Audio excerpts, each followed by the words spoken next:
you call Trustee Ron, let him know that we're ready to go?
He's there now, sir.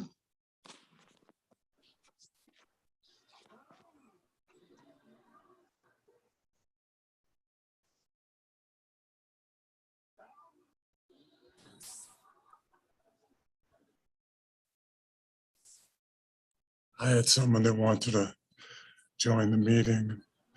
I had to tell them it was virtual. I'll call the 7 o'clock Board of Trustees regular meeting of Tuesday, September 7th, 2021 to order. Could we have the roll call, Madam Clerk? Yes, Mayor Angelo, Present. Mayor Pro Tem Browning, Present. Trustee Lowell, Present. Trustee Caravas, Present. Trustee Miller, Present. Trustee Waugh, Present. and Trustee Rogan. Please all rise and recite the Pledge of Allegiance. I pledge allegiance to the Allegiance to flag the flag of of the United States of America, and to the and to the republic republic for which it stands, one nation, under God, indivisible, with liberty and justice for all.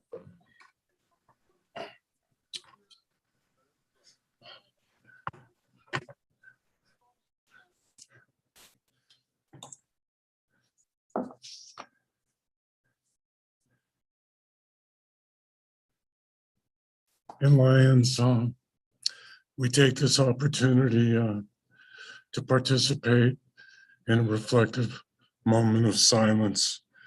We'll dedicate this to all the victims and their family of COVID. We have now surpassed the number of all of the war casualties in American history.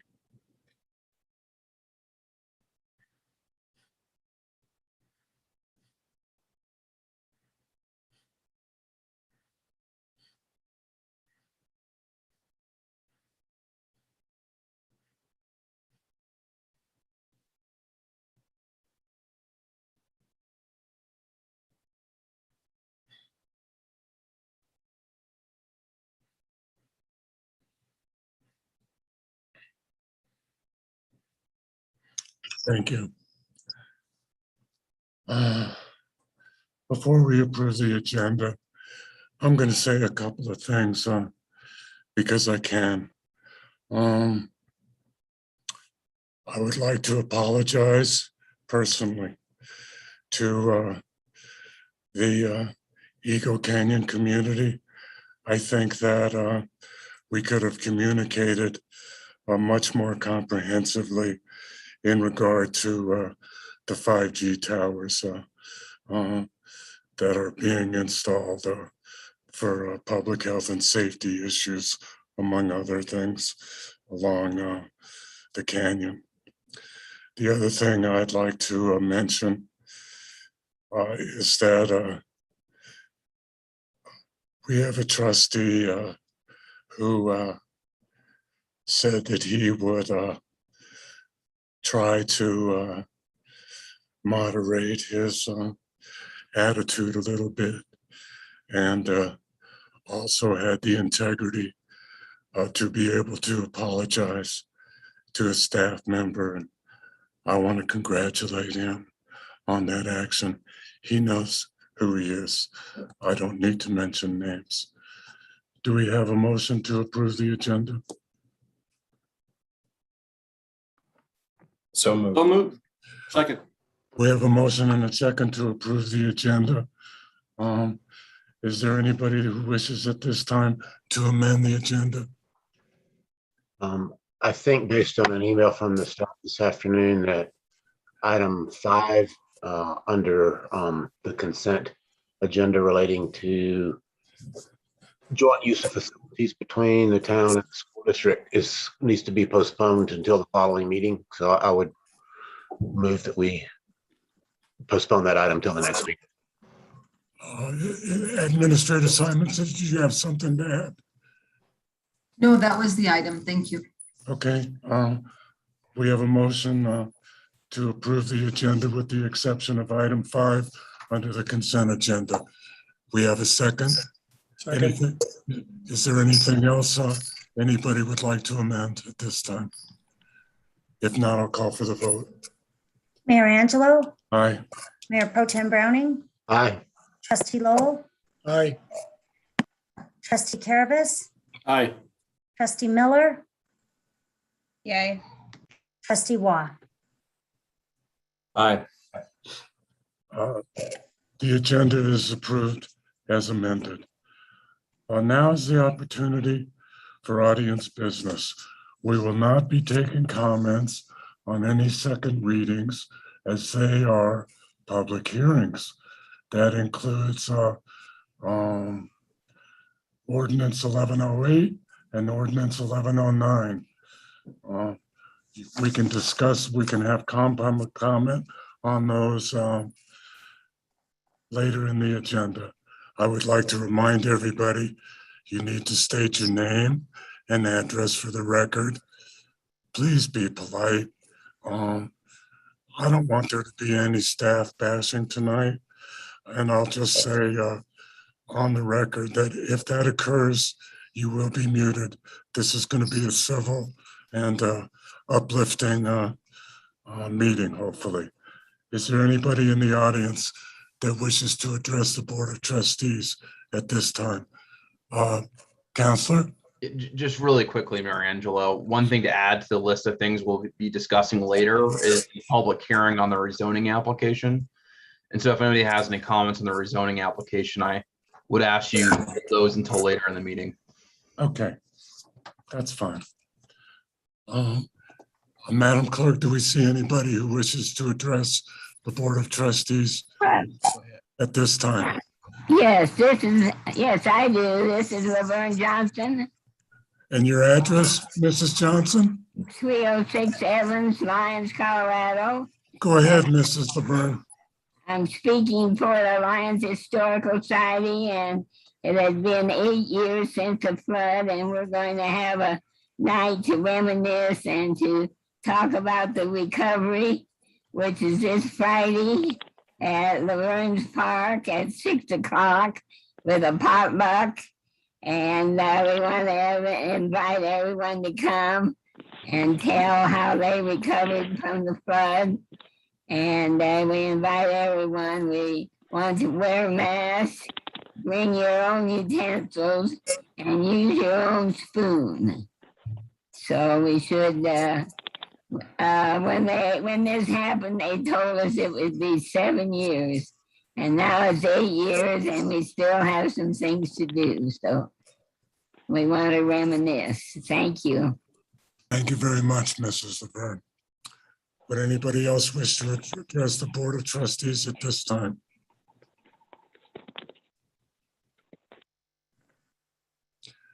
Town Clerk Vasquez. I do have a letter that was sent in to me from Bart and Sarah Larang. Their address is 12800 North Foothills Highway here in Lyons, Colorado. And it says, "Dear Mayor Angelo and Board of Trustees, as longtime Boulder County residents, investors, and entrepreneurs, and now residents and property owners near the Eastern Corridor, we are writing to express our full support for the proposed St. Vrain Trail extension extending from the town of Lyons to the intersection of US 36 and State Highway 66 on the south side of the highway. During our extensive due diligence on our recent property acquisition, we reviewed the town of Lyons comprehensive plan, the St. Vrain Trail Master Plan, the Boulder County Transportation Master Plan, Generator's Eastern Corridor Development Concepts and Plans, and the draft plan of the trail extension itself, among other documents. Upon review of these documents and plans, it became clear that the prevailing view is that the Eastern Corridor and its occupants, both residential and commercial, are critical to the future prosperity of Lyons. We agree wholeheartedly with this sentiment. The trail extension is a strategic connection point for the Eastern Corridor and for Lyons that will serve many needs: economic, affordable housing, safety, sustainability, aesthetic, and recreational, and be a boon to residents and visitors over the long term. The trail extension will also ultimately serve as a connection point to Boulder, Longmont, Hygiene, Niwot, Gun Barrel, even Rabbit Mountain open space, a proverbial trail to the rest of Boulder County. Given that Boulder County multimodal traffic, including bicycles and pedestrian traffic, is only going to increase in the coming decades, it is vital that Lyons fully participates in the unique economy and way of life that the region offers to its residents. As Lyons Elementary parents, safe pedestrian and bike access to the school in lieu of clogging up State Highway 66 with unnecessary automobile traffic is certainly desirable. And we are not alone in that sentiment among residents that traverse the Eastern Corridor for twice daily school drop-off and pickup. As investors and entrepreneurs, a trail extension would certainly increase the attractiveness of additional private development and investment in the Eastern Corridor. A trail would not only provide important multimodal access into Lyons from the east, but also serve as a stake in the ground and signal to the market, both private investors and other government entities, that Lyons is indeed serious about the Eastern Corridor and is committed to its success. Given the small percentage of matching funds required by the town by way of the unique grant opportunities, we believe the long-term return on this investment will continue to pay outsized dividends for decades to come. In summary, we believe that the trail extension is of strategic importance to the future prosperity of the Eastern Corridor and the town of Lyons as a whole. We urge the Board of Trustees to vote in favor of accepting the grant and do its part in helping execute the well-documented and long-standing strategic vision. Best regards, Bart and Sarah Lorang. Thank you very much, Clerk Vasquez. Do you see any other person who wishes to address the Board of Trustees at this time? No, sir, no one's got their hand raised. Okay. Moving on, Boulder County Sheriff's Office. Excuse me, I'm sorry. I haven't done this before, so I'm having a little trouble figuring out how to make this work. I'm here and I need your name and address for the record, please. Cheryl Foland, 118 Eagle Canyon Circle. I know a lot of us are following tonight's meeting. There's somebody by the name of Jamie who is representing our whole neighborhood.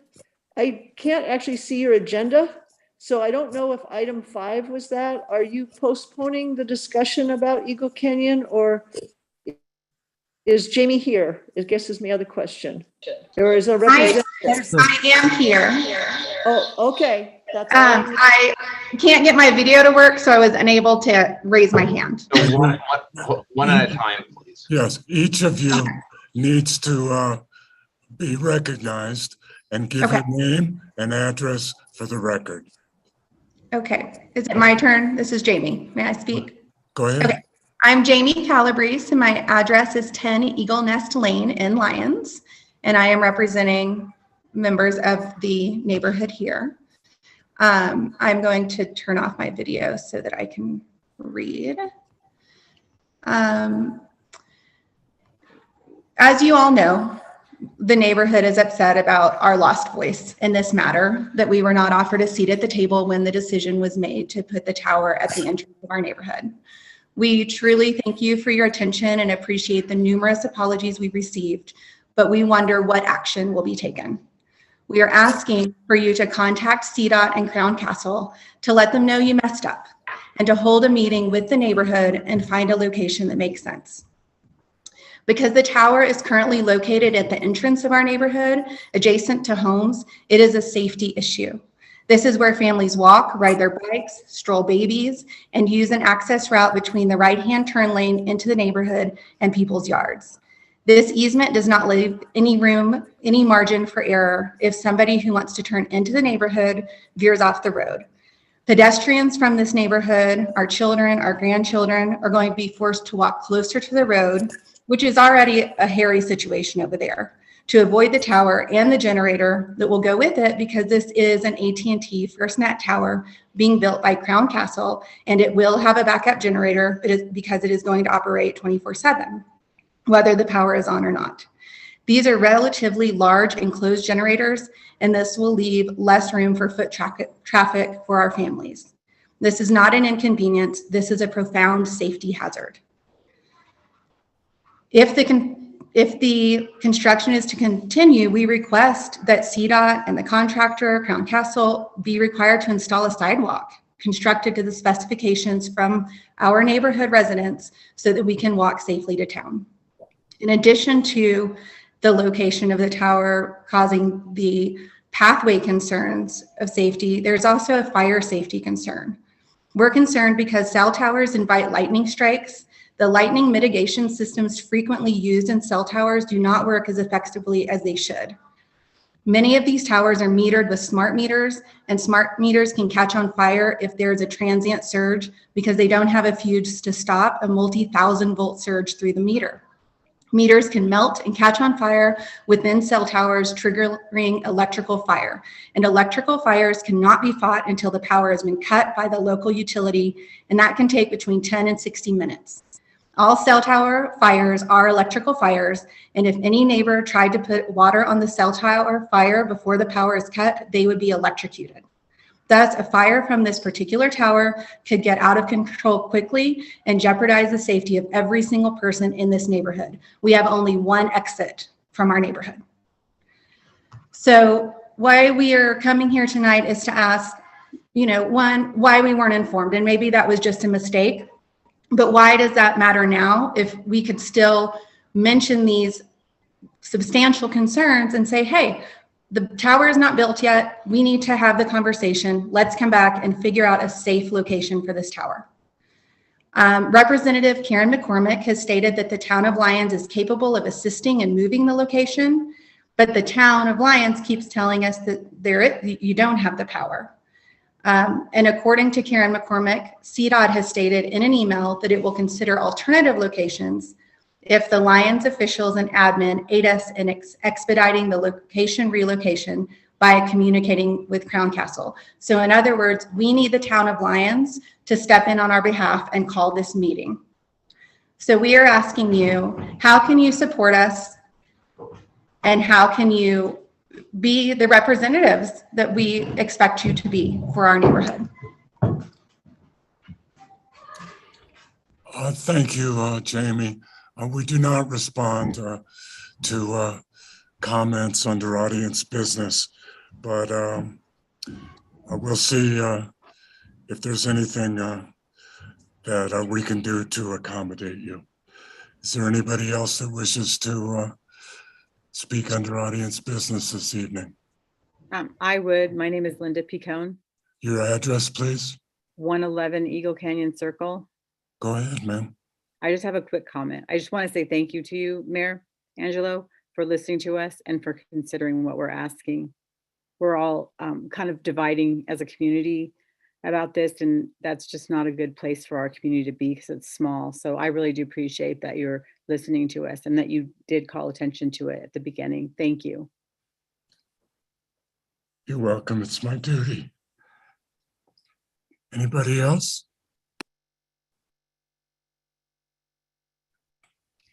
I have a question. Your name and address for the record, please. My name is Patty Roche. I'm at 6 Eagle Nest. Your My question? question is, do we know when they're planning to turn the system on? we don't answer don't comment? questions. We don't comment under audience business, but that can be, I think that may be able to be answered at a later time. Okay, I think as But no. neighbors, we'd like to know. Thank you. Okay, that's fine. Any other person who wishes to address the Board of Trustees? Madam Clerk? No, sir, I don't see any hands raised. Okay.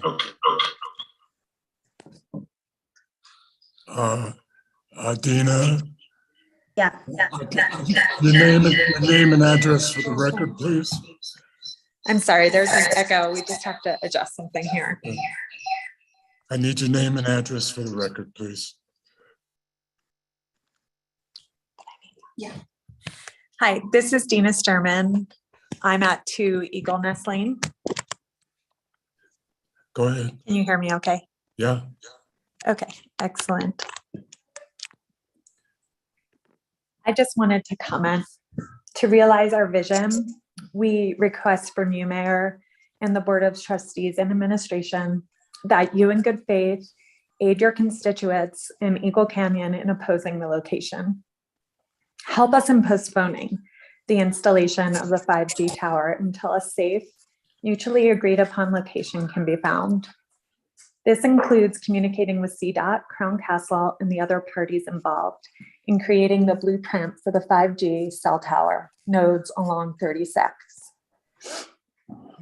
It's an emotional topic, as you can tell by my voice, but the lack of communication from these sources has caused a lot of disrupt in our neighborhood, a lot of confusion. So it would be really amazing if you could help us move beyond this and support us in lifting our voices, since we all, well, many people in our neighborhood feel like our voices were really not represented at all in this decision. So just in conclusion, we'll continue to contact our elected officials and CDOT, Crown Castle, and the media until we achieve our vision, because that's how passionate and concerned we are about safety in our neighborhood. And just to echo, we do not want the 5G tower in our backyard. It's a real safety hazard. And that's all I wanted to add. Thank you very much. Thank you. Would anybody else wish to address the Board of Trustees at this time?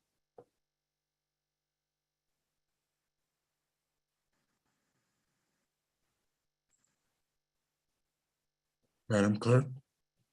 I don't see anyone, sir. Okay. Boulder County Sheriff's Office report. All right.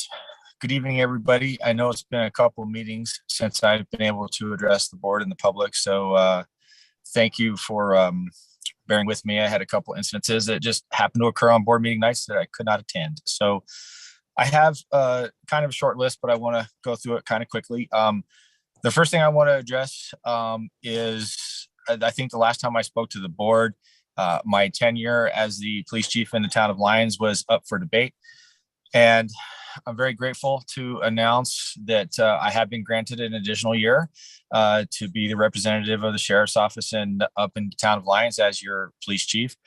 The board unanimously gave a very awesome vote of confidence, which I appreciate 100%, and a couple letters of recommendation helped my bosses understand the need to keep me up here.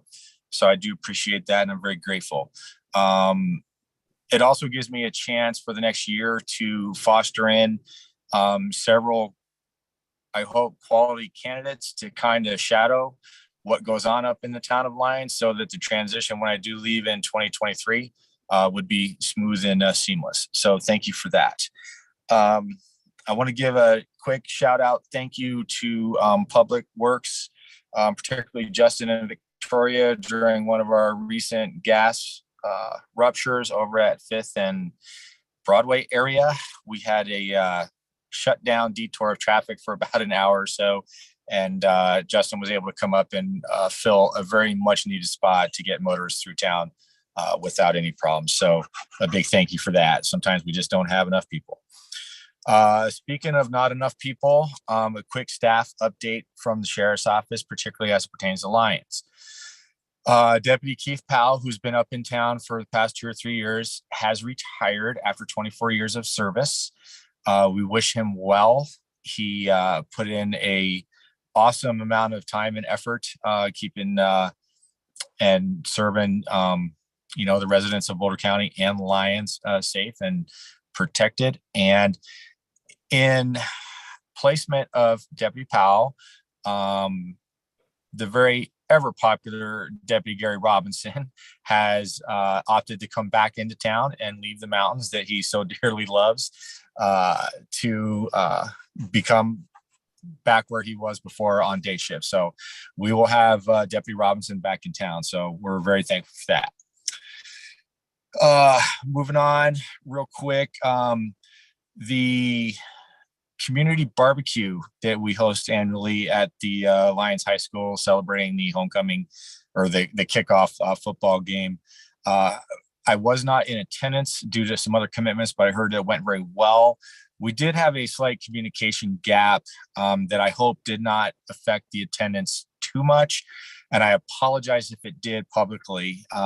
Messages went out, but I think due to staffing changes at the sheriff's office and with the town, the message didn't get out in a timely manner. So I'm hoping that everybody did get a chance to get over there and mingle at the community barbecue and cheer on the Lions football team. So I just wanted to make a mention of that. A little bit of news around town. The speed trailer is back up and running. We had it out in 2 different locations, up on Stone Canyon for a little bit, and then over to the 2nd Avenue Bridge when the school started. It's back to the stub station charging up. So we are going to redeploy that again here in the next day or 2. I sent off to Town Administrator Simonson our budget numbers for next year to include the standard sheriff's office budget. And then I also was able to provide the dispatching fees and budget for that. So I know that later on this month and early next month, that will be under review. So you guys will have a chance to look at all that and get with me with any questions. And then the final thing I just want to touch on base real quick is we took a case in early August with some anti-Semitic type graffiti that was reported at the visitor center. The case is inactive at this point. We don't have any suspects or leads in the case. The good news on the case is we haven't received any more incidences like that through town. So I'm hoping that it's very much a very isolated incident and not a strong target against a certain people. So I haven't seen anything else in town other than this one incident, and that's where we're at so far. That's other than that, the parks are going well. We were very busy over Labor Day weekend. No major issues to report, just busy. Traffic seems to be going well. Everything else is running smoothly in town. That's all I have tonight. Are there any questions for Sergeant Chris? Please give our regards to Deputy Powell. Congratulations on your extra year, and please stay safe, sir. Thank you. Will do. Thank you. Good night. You're welcome. Good night. Trustee reports. We'll go across the screen. Trustee Lowe. I don't have enough speed to bat lead off, but I'll try. We had a ecology board meeting on August 17th. The good news is that the twice annual community outreach events that the ecology board used to have, which we haven't had for the last couple of years, they're going to resurrect those. The first one's going to be it's going to be a movie sometime in October. It's going to be at the Farmette, and we get to see the new pole barn. That's where it's intended to be held. So that'll be great.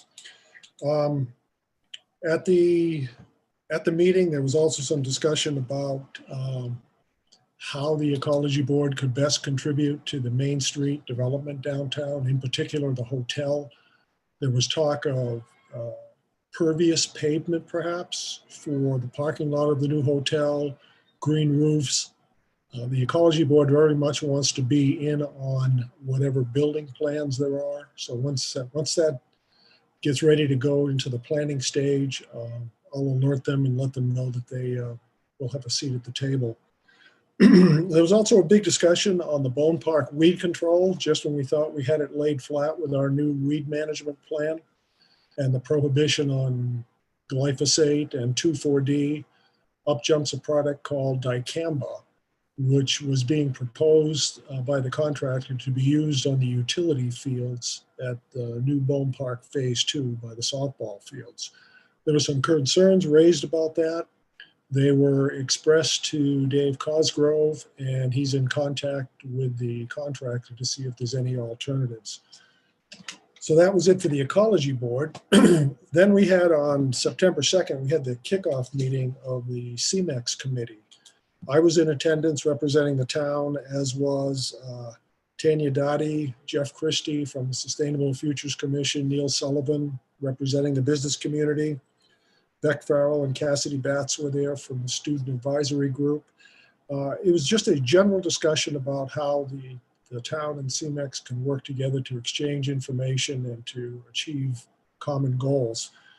What was interesting was that Michael Clausen, who's the community outreach guy at CMEX, I guess this had escaped our notice, but they are due for a renewal of the mining permit at Dow Flats. I was always under the impression that that had been pretty much mined out of the limestone that they need for their product, but apparently not. So their current permit is going to run out December 31st, and Boulder County has to approve a new permit going forward. So we'll keep an eye on that. What was interesting was Clausen also mentioned that this particular CMEX plant has the largest community outreach budget of any CMEX plant in the world. Now, he didn't mention any dollar figures, but he did mention the contributions that they made to things like LEAF, the Left Hand Watershed Center, the School Jogathon, the Greenwood Wildlife Rehab, etc. So we got another meeting scheduled for October 5th. I'm excited. Maybe I'll even get a tour of the plant. Anxious to see what goes on there. I hope it's a very productive meeting and a very productive committee going forward. That's all I have. Thank you, sir. Mayor Pro Tem Browning. Nothing to report. The Parks Commission is going to be meeting next week and focusing on budget priorities for recommendations that they may want to make as part of our budget process. So that's what they plan to discuss, and I'll bring a report back after they meet in terms of what their priorities are. Thank you, sir. Trustee Caravas. The September 1st meeting of the UEB was canceled, so I have nothing to report at this time. They will be meeting on the 15th at 4:30. Thank you, sir. Trustee Miller. I also have nothing to report. Thank you. Trustee Waugh. I was not able to attend a recent PCDC town tour and discussion about the comp plan that took place not last Friday, but the Friday before. That was just to give everybody a revisit of everything that was going on and kind of everything that could be considered during the comp plan meeting. Mayor Angelo mentioned this earlier at the last meeting. I made some comments disparaging towards Administrator Simonson. We've definitely had our differences, and I said some things and basically was exasperated about a request that I had made that was unreasonable given the current staffing. So I'd like to publicly apologize to the staff and to Administrator Simonson for that. So keep up the good work, and I appreciate all the work, and especially the work of Town Clerk Vasquez. So Thank you very much. Thank you very much, sir. And I appreciate that comment as well. Trustee Rogan. Thank you, Mayor. Good evening, everybody. I'd like to just start out my short report by saying that I was so grateful this weekend to see downtown absolutely hopping. There was so much energy around, and I took a little tour with my Chihuahua of all the places that were open, and it was just really great to see everybody out and having such a good time. So HPC meets tomorrow, the EBC meets this week, and I attended a Colorado Tourism Office Restart Destinations kickoff meeting, which was really exciting. So look for more news out of that. And that's it. Thank you. Well, I got to go to a great football game. I think that we have a couple of future high school All-Americans, to be perfectly honest with you. It's the first time I've enjoyed a football game since my children were at the high school. So it was really, really a lot of fun. And just seeing everybody and enjoying an evening like that was great.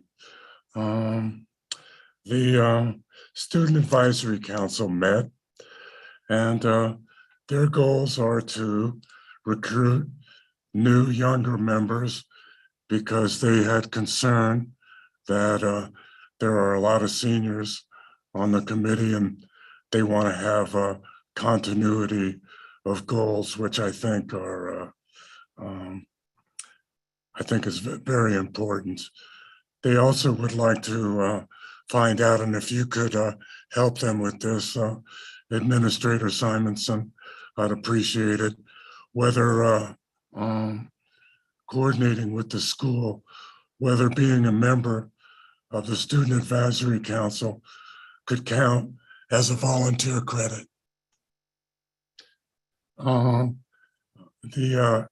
SAC, and this was a recommendation of Vice Chair Farrell, plans on participating wholeheartedly in the comp plan. I got to tell them that it was the planning document for the next 10 years.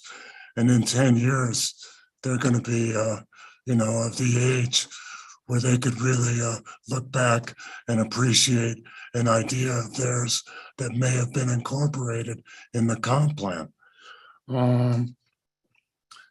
This was interesting. They requested that the pride flag be raised again with the approval of the board. I promised I would ask, is there a reason? Did it wear out? Can we get another one? Can we put it up again? I'm asking. Sure, we can. I didn't realize it wasn't, so I can sure check into that. Does the Board of Trustees agree with that? Does anybody have a problem with that? Thank you. Okay, that's all I have. The SFC did not meet, will be meeting Thursday. I have the distinct pleasure, and this always amazes me, the talent that resides in Lyons, Colorado presently. I have the distinct honor to appoint Julie Jacobs to the Health and Human Services Commission. This is an incredibly talented legal mind and passionate advocate for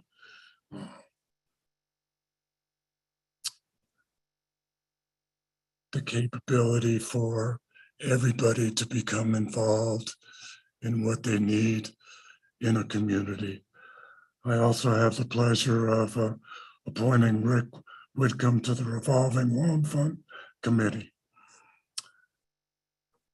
I'd like to mention that we have vacancies on the Board of Adjustments, one of the two committees that are required by state statute.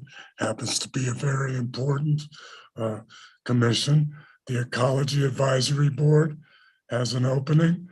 The Citizens Budget Advisory Committee has several openings, and we're going into the budget season. So if anybody out there has experience in budgets, finance, economics, that would be a great committee to participate in. The Economic Advisory Board has a resident position open. The Historic Preservation Commission has an opening. The Housing and Human Services has an additional opening.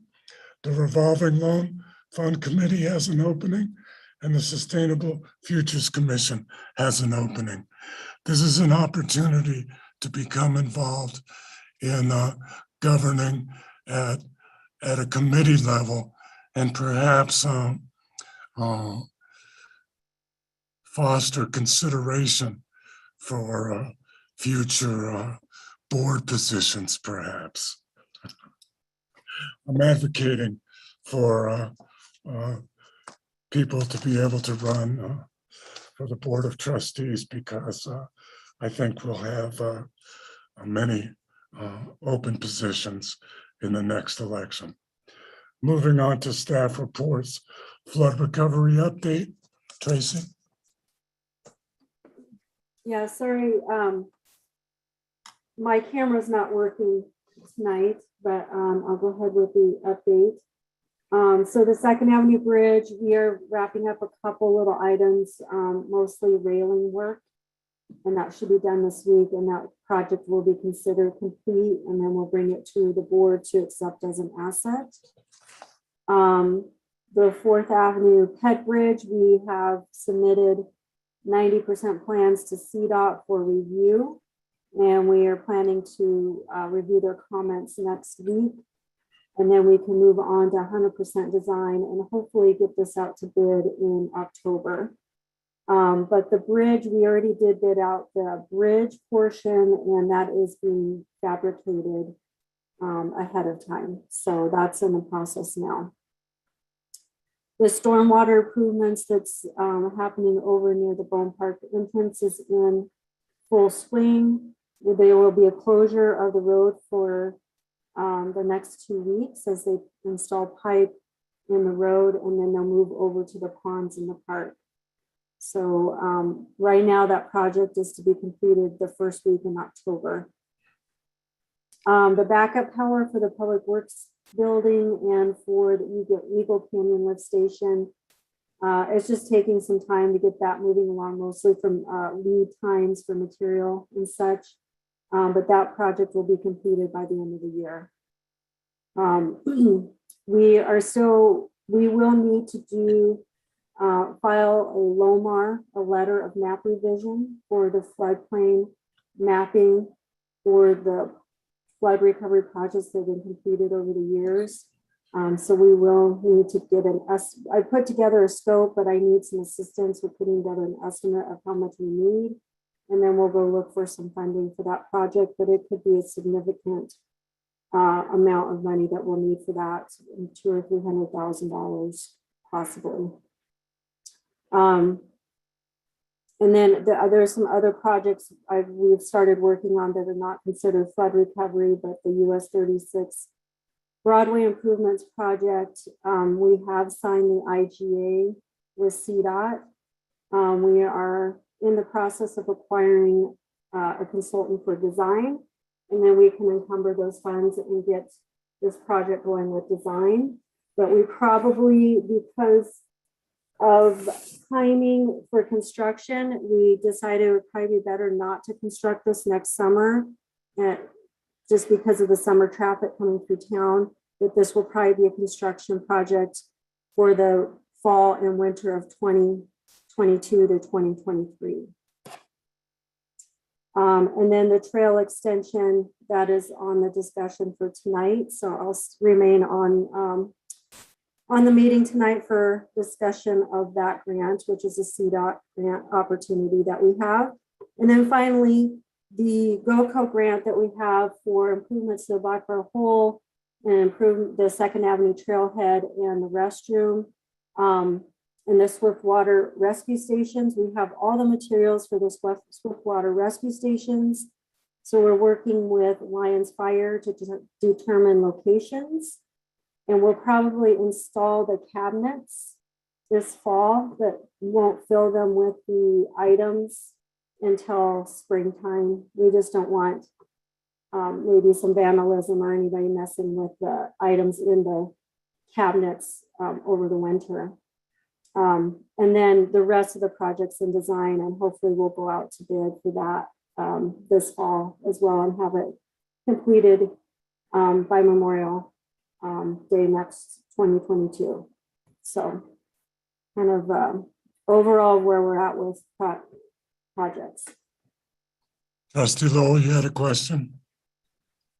Yeah, I have one question. You mentioned the railing work on the Second Avenue Bridge. I did see them down there today on the lower level.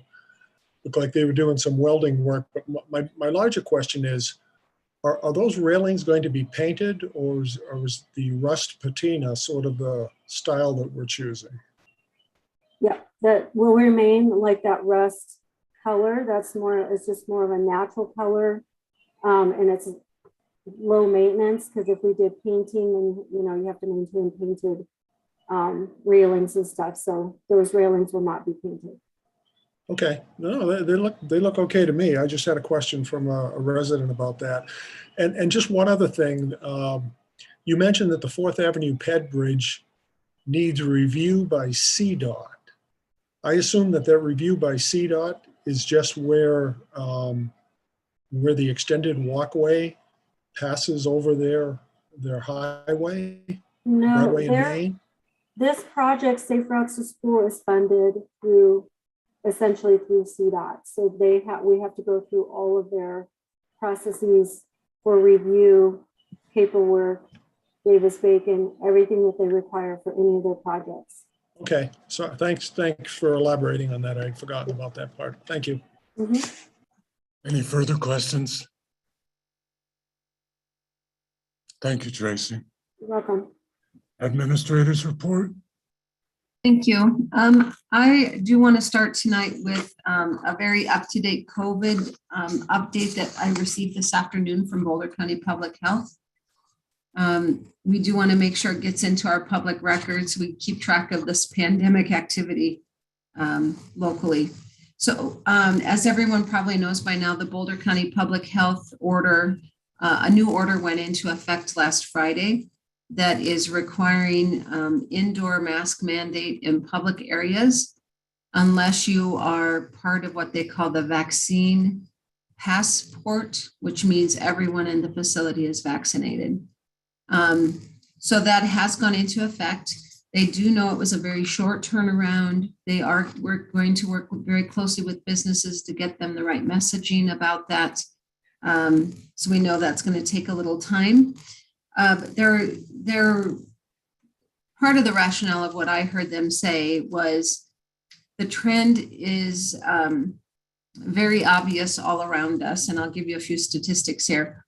And so they're trying to stay ahead of what they project is going to happen in the next 6 weeks, which is going to be increased cases, increased hospitalizations, all of that again. So they're trying to get ahead of that by, in our county, trying to protect each other and children from acquiring it by wearing masks again inside, probably earlier than others will be doing. So as of this week or last week, we are now in the high transmission category according to the CDC. This is in Boulder County.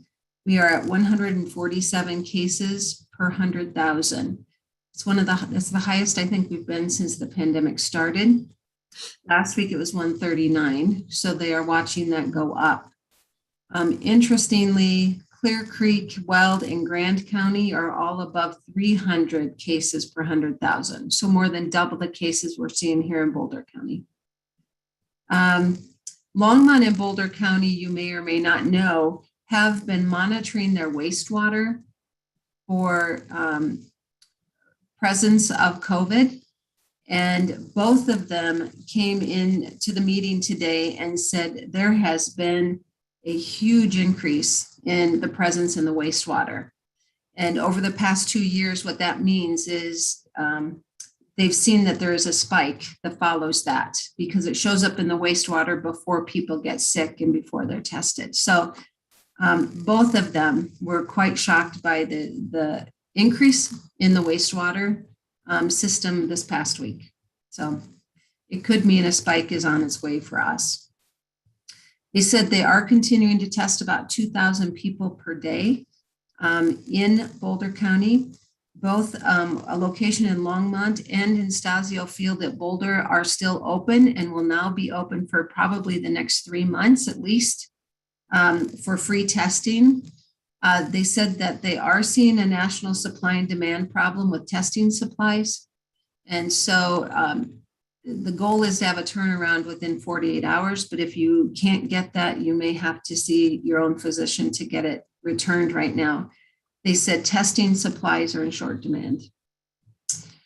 The other trend this past week is that they are seeing a disproportionate number of cases in the city of Longmont, higher than anywhere else in the county. So they're working with them on education and testing. The other item is that from the business sector, they're hearing that the business sector is in need of PPE, personal protective equipment again. And they are saying that we might be looking at a national supply issue. Some of the vendors that the county orders through now are instituting ordering limits.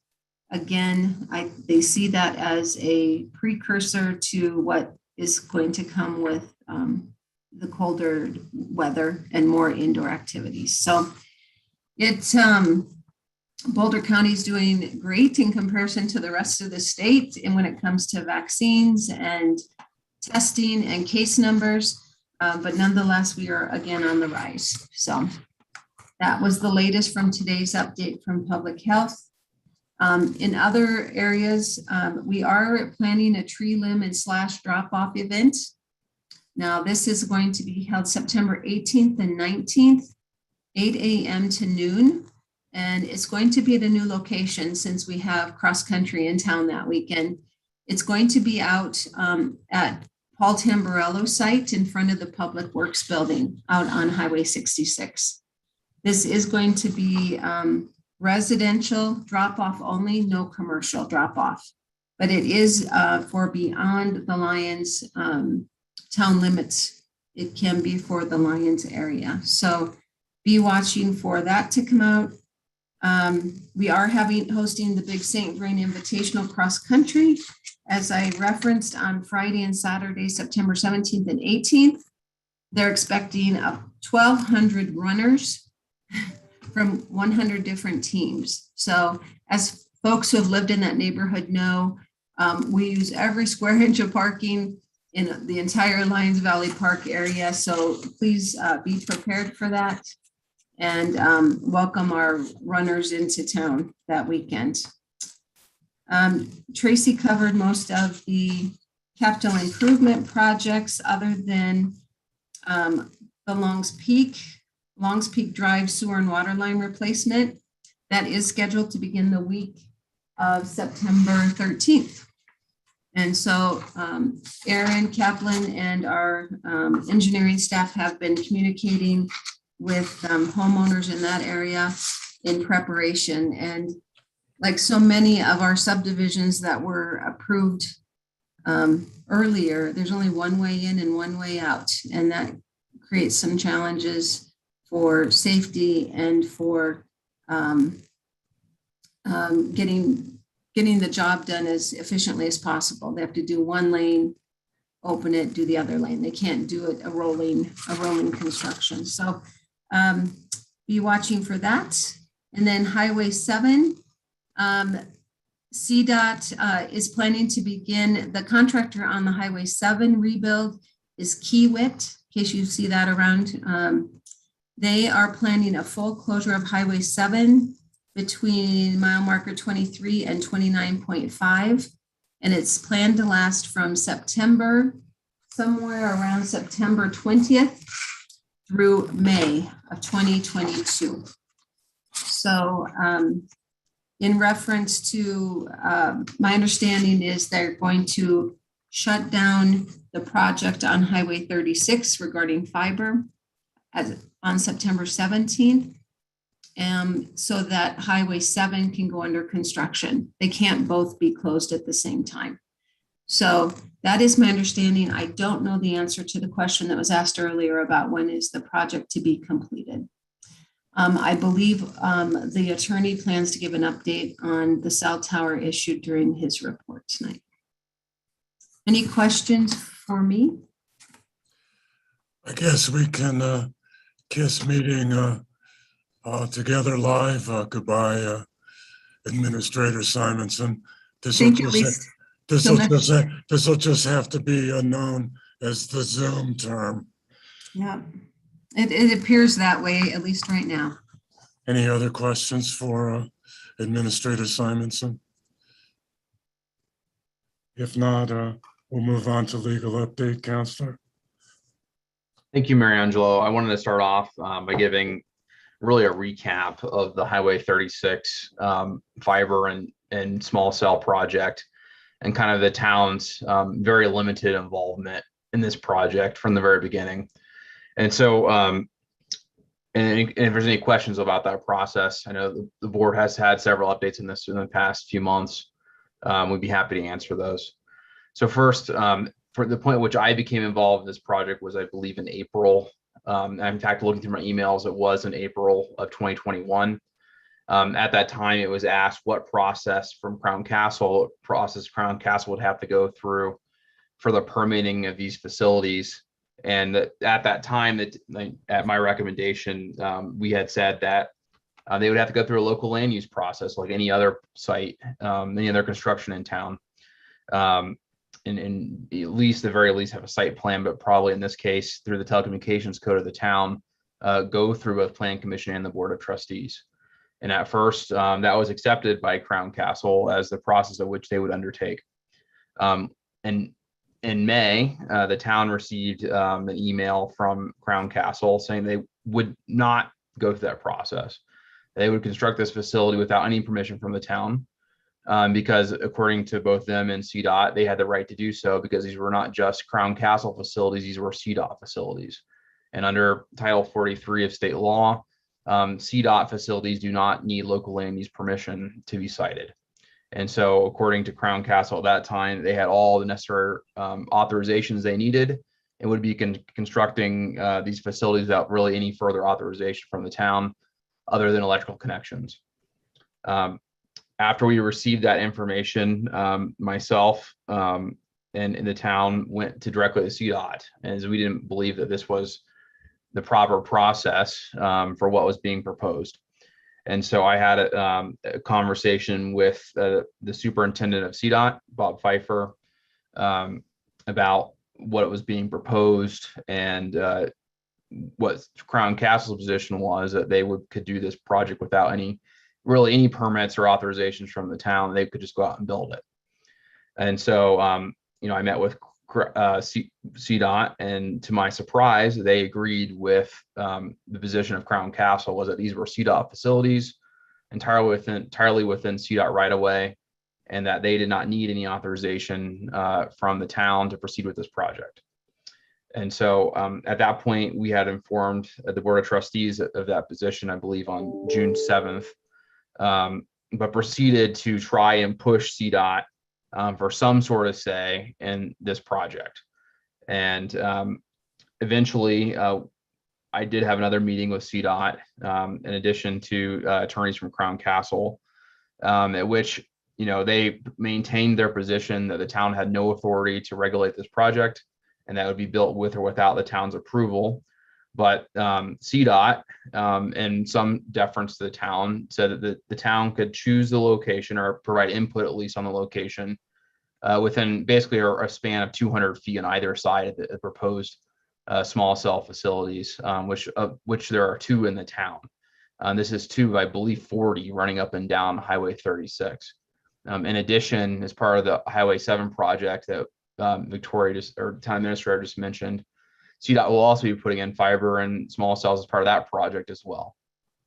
And so at the end of June, on June 28th. Myself, Administrator Simonson, Utilities Directors Aaron Kaplan, went out to the field to look at the proposed locations of the facilities at that point in time, which CDOT and Crown Castle already said they were going to go ahead and build with or without the town's support.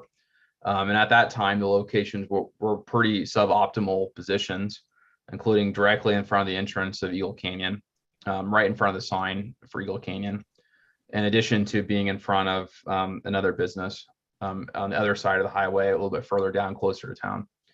And so we had asked that, given our inability to regulate this project, that CDOT and Crown Castle agree to move those facilities as far away as they possibly could from where they were proposed originally to be sited. We'd also asked at that time that CDOT and Crown Castle communicate with the affected businesses and citizens whenever construction would happen. And we didn't know at that time when or if construction would happen or what the final locations would really be, only that they had received our input on where those locations might be. That meeting was on June 28th. I think we were all learned at the same time in early August that the facilities were, started construction, at least the foundation of them. These facilities, I said, were never permitted by the town. We didn't choose their locations. We simply, gave what minimal input we were basically permitted by CDOT and Crown Castle. And so there are no land use permits for either of these locations. There is, I understand, a utility connection permit for the conduit and the electrical connection, but that's kind of a separate matter. And CDOT's position has been that the town has no role in this, and that they, out of basically gratitude, they were allowing us to have some input on the location, and that they would take this to the Attorney General's office if we decided to enforce our land use authority over these facilities. Due to the preemption that's enshrined in Title 43 of state law, which gives CDOT control over their own facilities and state highways, which both these locations are located at. And so, I think we have heard tonight that there's a request that, we asked again to CDOT what we can do in terms of alternative locations. I think I'm not for sure, but I believe town staff will take them up on that, we could ask again that these facilities be moved.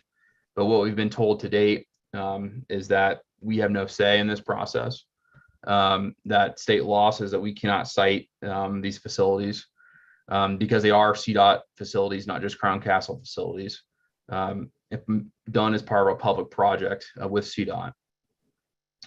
So I think we can certainly ask for that, but there really is no process currently or in the future concerning the town's role in this. It's really up to CDOT and their permitting of the project, is what we've consistently been told. And so I believe that is really the update with concern to the town's role, the very limited role in these facilities, and that, we really didn't have one. And we informed the board of this. Originally we informed the board that we're going to attempt to make these go through a local land use process. Once we discovered that CDOT would not support that position, and we informed the board of that on both June 6th and also on June 21st. And then on July, I believe it's July 6th, that Tuesday after the July 4th holiday, we informed them that we had met with CDOT and Crown Castle to discuss input on the locations. And so, at least from my perspective, that's really the update and the timeline of the US 36 project, is that the town has not really had any input on the small cell facilities, as we've consistently told the Board of Trustees. And really the failure, I believe, is that, the town did not keep on top of CDOT and Crown Castle to communicate, about the construction. In fact, they didn't even communicate with the town, which they were supposed to as well, when construction would start. So, and I don't know any further information concerning when this project will be operational. We can certainly ask for that, but at least the position has been to date that it's a CDOT and Crown Castle issue. And again, the town really has no say in it. Thank you, Counselor. Very comprehensive explanation. I appreciate it, and I'm sure many people do as well. Do you have anything further, sir? Yeah, if there's no questions on the Highway 36 project, at least concerning the town's role in that project, there are a couple of minor kind of updates I'd like to give on other matters, if that's okay. Go ahead, sir. So first, there is no update on the Callahan issue. There's still, I believe, a pre-hearing conference coming up in a couple of days, and the plan is to send that to trial, set that for trial, unless Mr. Callahan and his attorneys come to their senses that the town is not willing to give anymore in terms of a settlement, consistent with the board's last direction during executive session. So that's the update on that. Next, concerning the Yoder property and the nuisance abatement, the town has drafted, consistent with the requirements under the code, the notice of abatement that's required to be sent with notice to the homeowner. So we will be sending that hopefully very soon. I know both Aaron and I and Yanni have looked at that and provided our input. So that must be sent with, so the code's not very clear on how long a notice there needs to be. There needs to be some notice post that letter being sent for the abatement to occur. Once that letter gets sent, then the town moves on to a show cause order, which is a hearing before the town administrator on whether or not the town should be able to abate that property on its own and invoice the cost back to the owner. And so that would be the next step in that process. If abatement is not done following sending that notice of abatement, that is appealable to municipal court pursuant to our recent code changes. And both of those processes are appealable to district court potentially. And so that is really the look forward on that process. And if abatement is not done voluntarily, the town will have an order permitting abatement of the property by the town, at which point we would invoice the costs to the property owner, which could be also put on as a lien on the property as well. That would be payable upon sale of the property. So that's really the update on that right now. So the first step in that process, sending out the notice of abatement, which we plan to do very soon. Any questions on the abatement process? Well, with that, I think that's it for my report. So happy to answer any questions anyone may have. Are there any questions for council? Trustee Carovas. Thanks for your report, Mr. Dittman. Appreciate it. Concerning a statement that was made a little bit ago about whether we'll get to meet before this board ends or not, I would like to make a request at this time that you start looking into the fact that this board will have to be at least once in person, where we stand in an octagon room and we're all in each corner somewhere and validate by resolution everything we passed and discussed. I personally think, as I've looked at some old records of old things, just going decades and even centuries back in this country, having a future board approve or actually pull from that resolution all the things we did to circumvent this board as they were not elected during the time could be a possibility. I think opens up for long-term legal problems 10 years, 20 years down the road, 5 years down the road. So I'd like for us to find a way before second meeting of next April, we at least get together once somehow outside in the parking lot, something with the resolution, but have it be a special meeting. So there's only one thing on the agenda, and that's to vote yay or nay and approve everything we've done as a board. As state law says that we need to ratify everything we did once we get together. That's not accomplishable. Council? Potentially. I mean, we can certainly look into it. I have not heard of that concept before, having it required to have an in-person meeting to confirm everything, kind of given the unprecedented circumstances we're under and the Supreme Court's allowance of this process during this unprecedented time. But it's something we could certainly look into as an option. And I think I'm just doing more as a safety valve, just another backup that some future board, some future staff doesn't have to deal with an additional problem, that we just ratify everything that we met. Because state laws, I know the governor's signatures or the governor's proclamations originally said, or the emergency orders indicated that at some point we have to get together and ratify everything. as things move down, we continue to meet by Zoom, which is actually working out very well for those that travel a lot, and this is working out, I think, for the community too. But I think at some point it'd be nice to get together, like I said, parking lot out front of this town hall, stand and ratify everything in a personal vote, open the meeting, close it, do it. Just, I don't know. I'd just rather not have something circumvent something 10, 12 years down the road. Well, we definitely have time to research it, Counselor. Yeah. Yep. Yeah. And hopefully we can actually have, Yes. knock on wood, a real meeting, in the spring, hopefully at the very earliest. Thanks. Any further questions for Counselor? If not, Madam Clerk, could you please read the next item into the record? Absolutely. The next item is the second reading of public hearing on ordinance 1108, an ordinance of the town of Lyons, Colorado, approving an application for the rezoning of lots 1, 2, and 3 of block 32, commonly known as 431 4th Avenue, within the town of Lyons from the C Commercial Zone District to the General Industrial Zoning District, GI. Thank you. This is a public hearing. The public hearing will have the public will have an opportunity to participate in this reading. Staff. Hello. Good evening, Mayor and Trustees. I'll share my screen for my presentation. Let's see. All right, how does that look? Looks good. Okay, my name is Philip Strom, interim town planner, and I'm presenting my final staff review and report on the zoning map amendment application for 431 4th Avenue. Tonight, I'll review my recommendation, the summary of the request, the existing context of the property in the area, information on the proposed zoning, the criteria used for review, and I'll end with alternatives for the board's consideration.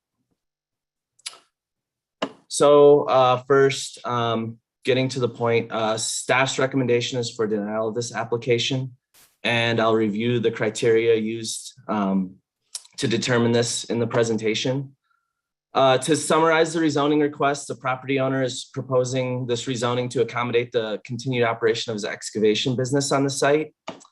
The property contains 2 buildings at the location on 4th Avenue between Railroad and Park.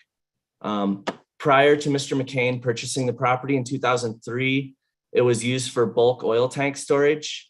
And this was a non-conforming use in a medium density residential zone district. However, because of the change in use of the property when Mr. McCain purchased it and began using it for his excavation business, the non-conforming use was terminated, and then the property reverted to the medium density residential. Shortly after purchasing the property, Mr. McCain requested and was approved the rezoning from medium density residential to commercial in 2006. The proposed zoning is general industrial, and the description from the code, this zone district is intended to provide a location for a variety of employment opportunities such as manufacturing, warehousing, and distributing, indoor and outdoor storage, and a wide range of commercial and industrial operations. The permitted principal use includes any manufacturing operation or industrial use which does not create any danger to safety or surrounding areas, does not cause water pollution, and does not create substantial amounts of offensive noise, vibration, smoke, dust, odors, heat, and glare. The maximum building height is 40 feet, and you can read further details on this zoning district in Chapter 16, Article 3 of the Lyons Municipal Code. The existing context of the area is primary residential to the east and south, and then municipal to the north and west. And then this is just a map of the zoning in the area and with the property highlighted. And the yellow represents residential at different densities. Blue is municipal, red is commercial. The public notification process was completed for this request by the town clerk. and provided notice to surrounding property owners and interested parties, as well as notice of the public hearing. There was a PCDC hearing held on August 9th, at which PCDC passed a resolution recommending the denial of the zoning amendment application. On August 16th, the Board of Trustees passed the first reading, and now tonight we have the second reading.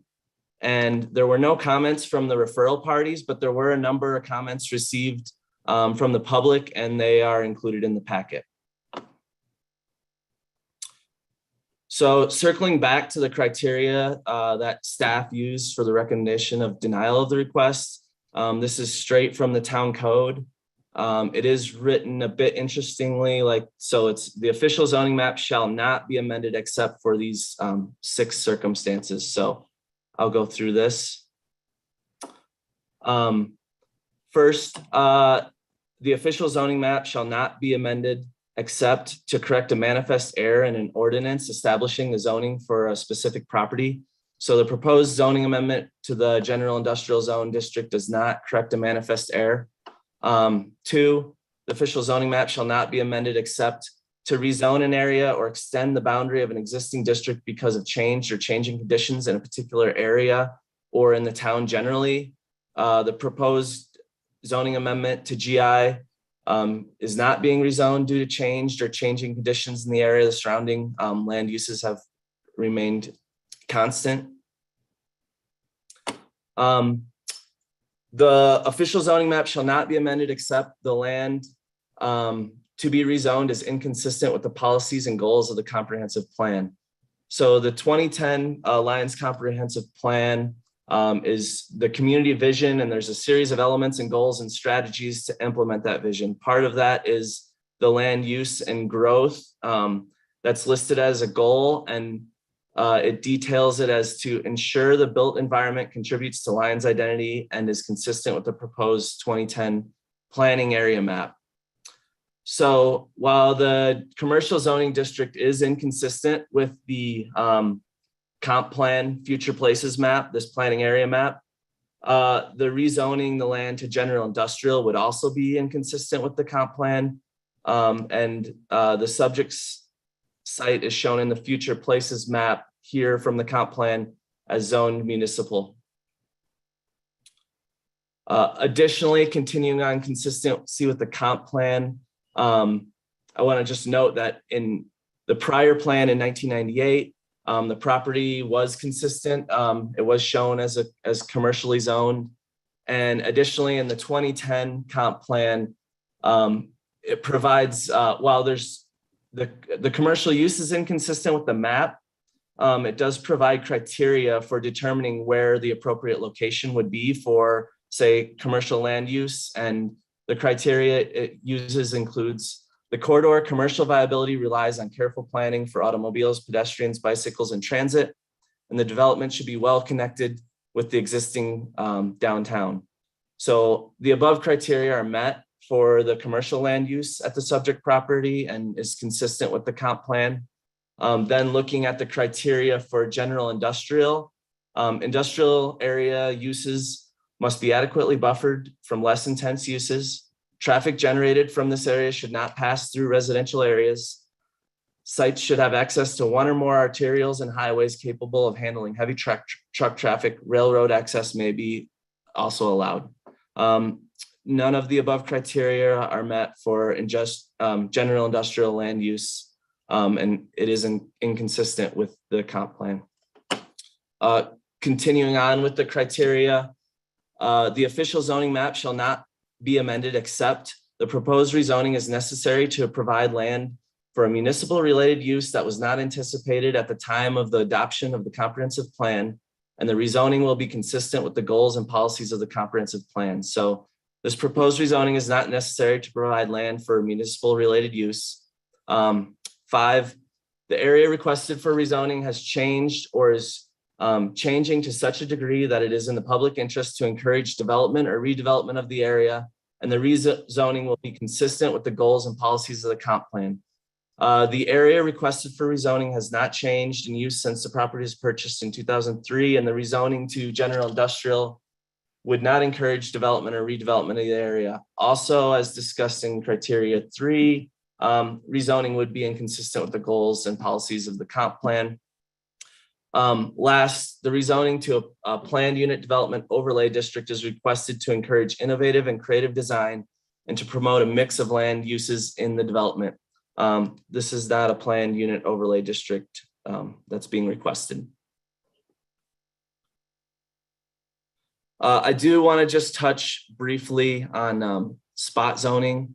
I think it's defined as the process of singling out a small parcel of land for a use classification totally different from that of the surrounding area for the benefit of the owner of such property and to the detriment of other owners. So there is a risk with this. I just want to note it. A claim of spot zoning would need to be brought against the town, and then the courts would also ultimately decide whether the challenge zoning is indeed spot zoning. So with that, the board can approve Ordinance 1108 to approve the zoning map amendment application to rezone 431 4th Avenue from commercial to general industrial. Or the board can deny the zoning map amendment application to rezone 431 4th Avenue from commercial to general industrial. I'm happy to answer any questions. And additionally, I believe the applicant's on as well to present. Are there any questions for Philip? Mayor Pro Tem? Phil, if this should be approved despite the staff and the PCDC recommendations, the applicant has suggested some potential alterations to the property of additional fencing, and I don't know exactly what, confining or moving entrances off of the 4th Avenue or something like that. Has the staff had any discussions with the applicant about how those commitments could be, I guess, documented and enforced, basically? No, we haven't talked about what sort of formal, I guess, agreement or we would have between us. I think if the town is on board with it and so is the applicant, I think we could get somewhere and figure out what we need to do that, accomplish that. So. Okay, so there's, at this point, that's really just sort of a suggestion, I suppose, by the applicant. Right, and we haven't worked through any of the details of, I guess, negotiations on if what they've proposed is acceptable or what would need to be modified. I think the safe routes to school is a real concern, and that's really what triggered all of this to begin with. So. Okay, thank you. Trustee Caravas. Philip, you just made a statement about the safe routes to school seems to be the trigger here. That didn't seem to be a problem with the town of Lyons when there was a ped bridge before it got washed out with his business being here for all those years. Are there any records of anybody being in harm's way with that previous ped bridge before it got washed away with this business being there all those years? No. Not that I'm aware of. Okay. Not that I'm aware of either. Okay, thank you. Take care of us. Any further questions for Philip? Yeah, I have a question. This is Paul. No, it's not the proper time. It's not a public hearing yet, sir. We're still in the process of asking questions as a board. Any further questions for Philip? Counselor, would you like to add anything in regard to a staff report? I think I've already transmitted to the Board of Trustees, the legal opinion concerning some of the concerns with this particular rezoning application. Okay. All right. Then, Trustee Lowe. Yes, I have a question for counsel. You have to forgive me, Attorney Dittman, but I can't get the terminology right. But if a parcel has been used for X number of years for other than its intended zoning purpose, is there any sort of legal concept that says we can't make them change that? I'm thinking of things like social trails on private property, which are never objected to by the owner, which in effect become trails, or a better example, a common law marriage. that sort of thing. Is there any sort of legal concept that allows this adverse use to continue, that says that we can't change it? So there's no similar concept of really what you're referring to is like adverse possession with the social trail. If it's there for 25 years and it's open and notorious over that time, then, essentially that property can be acquired. Otherwise, that social trail could disappear tomorrow whenever the owner of that private property says, I no longer want it on my property, that I consider this trespass. And so kind of on a similar, if we were to extend that analogy out, that the town decisions on whether or not to enforce its existing regulations can change board to board, and the actions of a past board do not bind this board. Really, the only way that this use would be allowed to continue as a legal use if it was a legal non-conforming use, meaning that that use was in place prior to the existence of the zoning regulations. In this case, I believe staff was represented that that use discontinued, from the prior bulk oil tank storage, to the ownership of the current property owner. So, I don't want to, anyway, say that it's not within the board's power to rezone this property, but just to give you an idea of some of the issues that are out there, that there really is no way to establish this as a prior legal non-conforming use. And there's really no, legal mechanism which prevents a town from enforcing its zoning code now. Just a follow-up question. I read your opinion on spot zoning, and I guess my question would be, if we were in violation of spot zoning, what would the penalty be? Let's say we go ahead and we zone this industrial, and then somebody accused us of spot zoning 3 years from now. What would be the likely outcome of such a action? So again, not to say whether or not this constitutes spot zoning, that's contained within the memo. And, it's me as presiding over this hearing, I don't want to flavor this too much, but I will, provide, what would be the potential remedy if a spot zoning action were to be raised against the town. And that would be a reversal of the decision by the Board of Trustees, and basically sending it back, remanding it back to this body to make the right call on what the zoning action should be. But what the town would lose in that is, of course, the attorney's fees to defend the decision, and potentially, the attorney's fees the other side as well. It's rare, in these types of actions that attorney's fees to be ordered, but it's certainly possible if there was really no basis for the decision. Further questions? Trustee Rogan. Thank you. So I'm curious, and I know Administrator Simonson said that this might be included in this evening. I just want to make sure it's not missed. But the zoning for 1040 Fifth Street, which is the other light industrial zone up on the top of Fifth Street, I'm curious about the history of that and how that got zoned industrial in the middle of a residential neighborhood.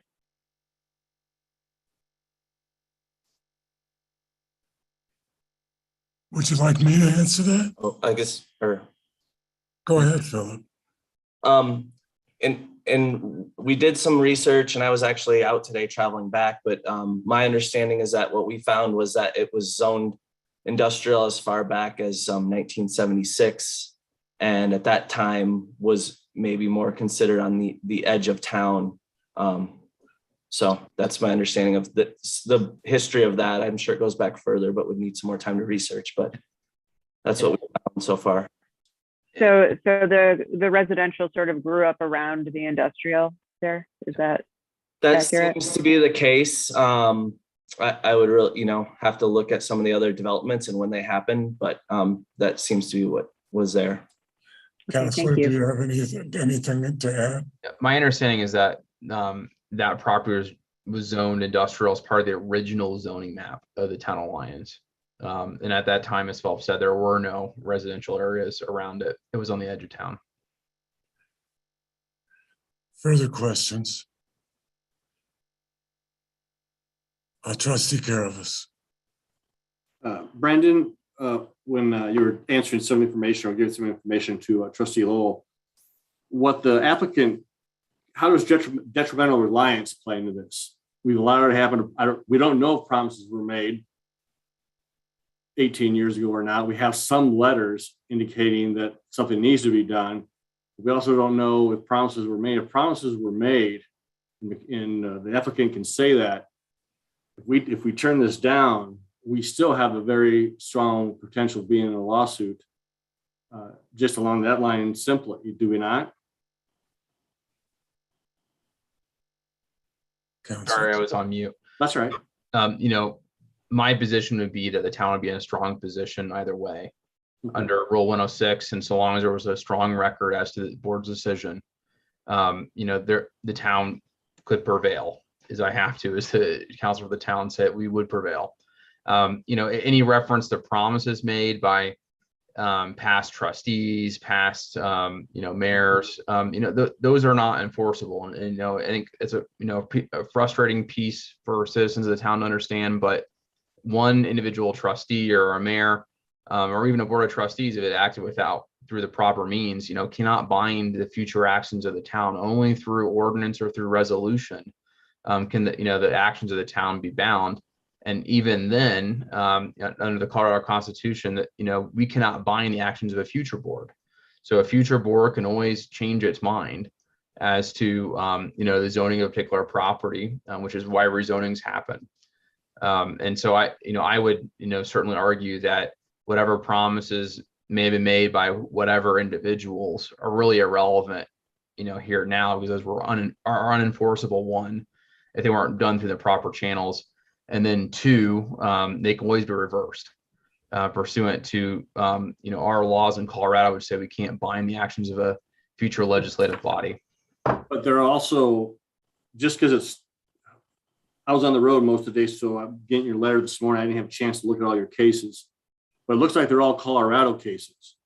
Colorado sits amongst a few other states that make up the 10th Circuit Court, and we have checks and balances in this country. Is there a case law out there where Colorado has been overruled in this situation when someone's been sitting on something like this for 18, 20, 25 years, and then a town tries to enforce? There certainly could be in other states. Under our system of federalism, this is a state law issue, so only really state law is relevant. Okay. So if the state rules in this particular situation, there is no appealing to a higher court in this type of issue. So you could appeal all the way up to the Colorado Supreme Court and then potentially appeal the United States Supreme Court.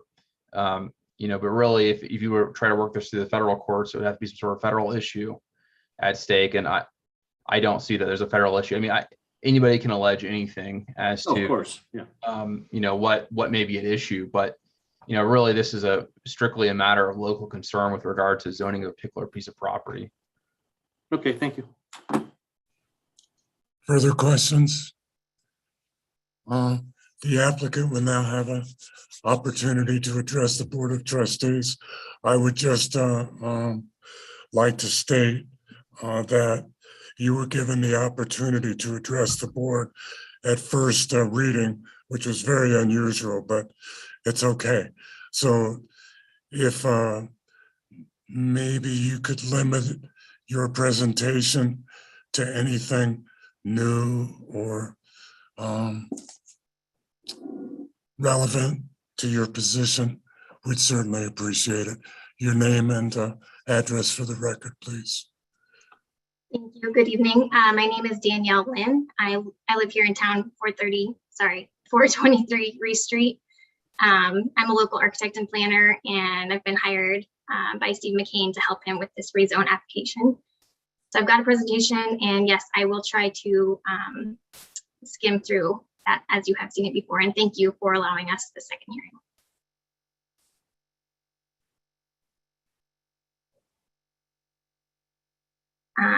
I'll skim through the location and context.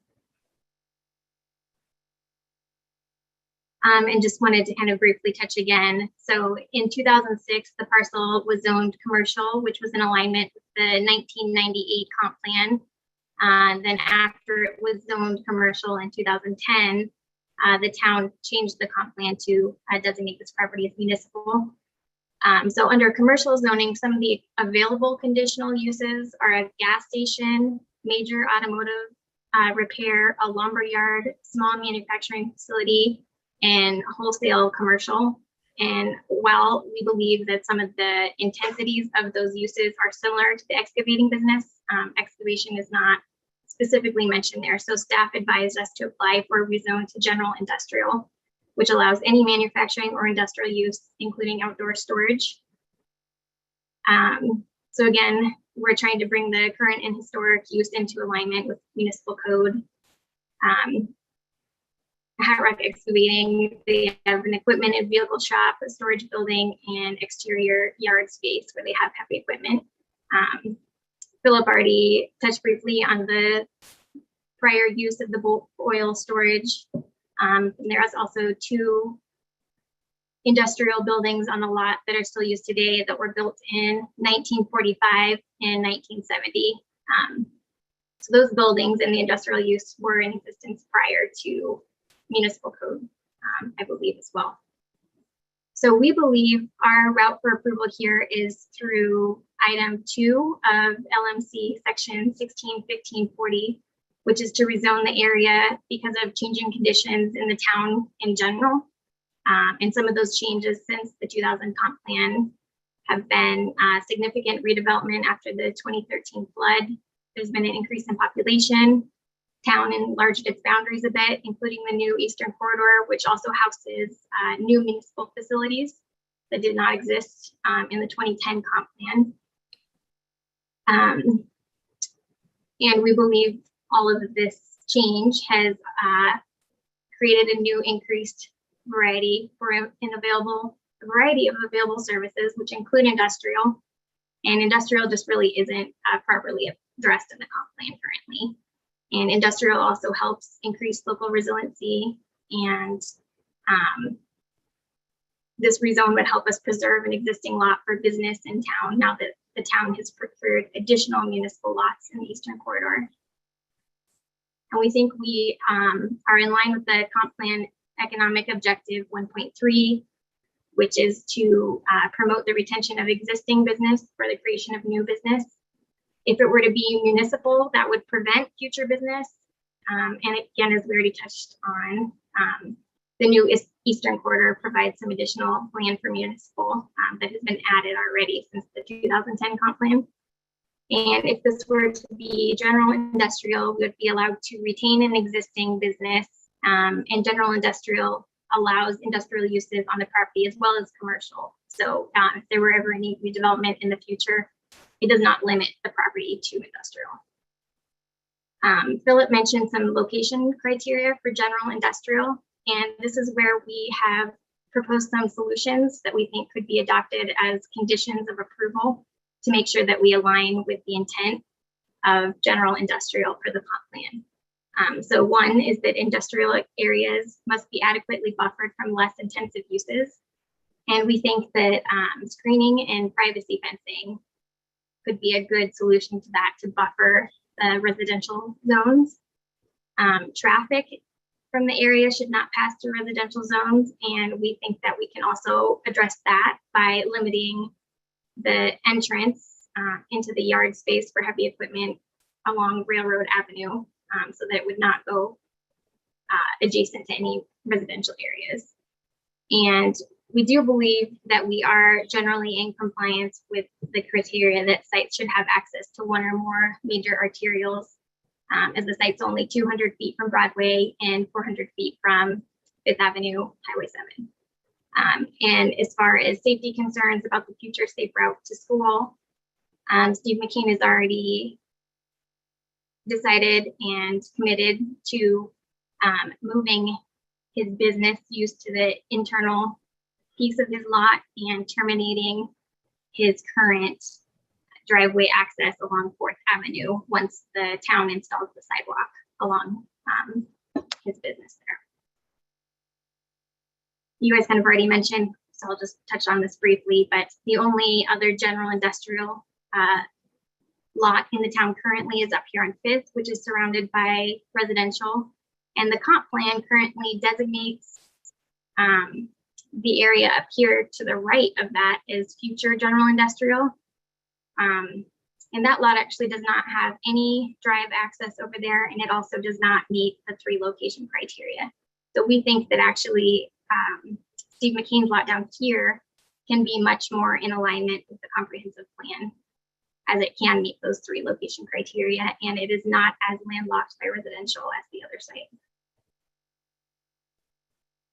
And just to quickly touch on the spot zoning, we do think that the town of Lyons, being that it is a small town,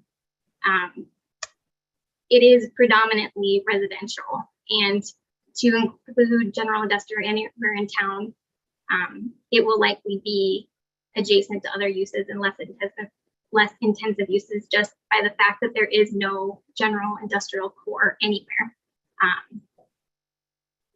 So we believe that it really is not spot zoning. It's just kind of a response due to the small town structure. And this is a little sketch of kind of our proposed conditions. So the red is the property line, the blue with the X is proposed fencing. So we're proposing we could put a privacy fence along Park Drive, utilize the existing concrete driveway into the shop as employee and visitor parking, and continue the fence out here along 4th Avenue and along Railroad, and then the only access gate would be along Railroad Avenue.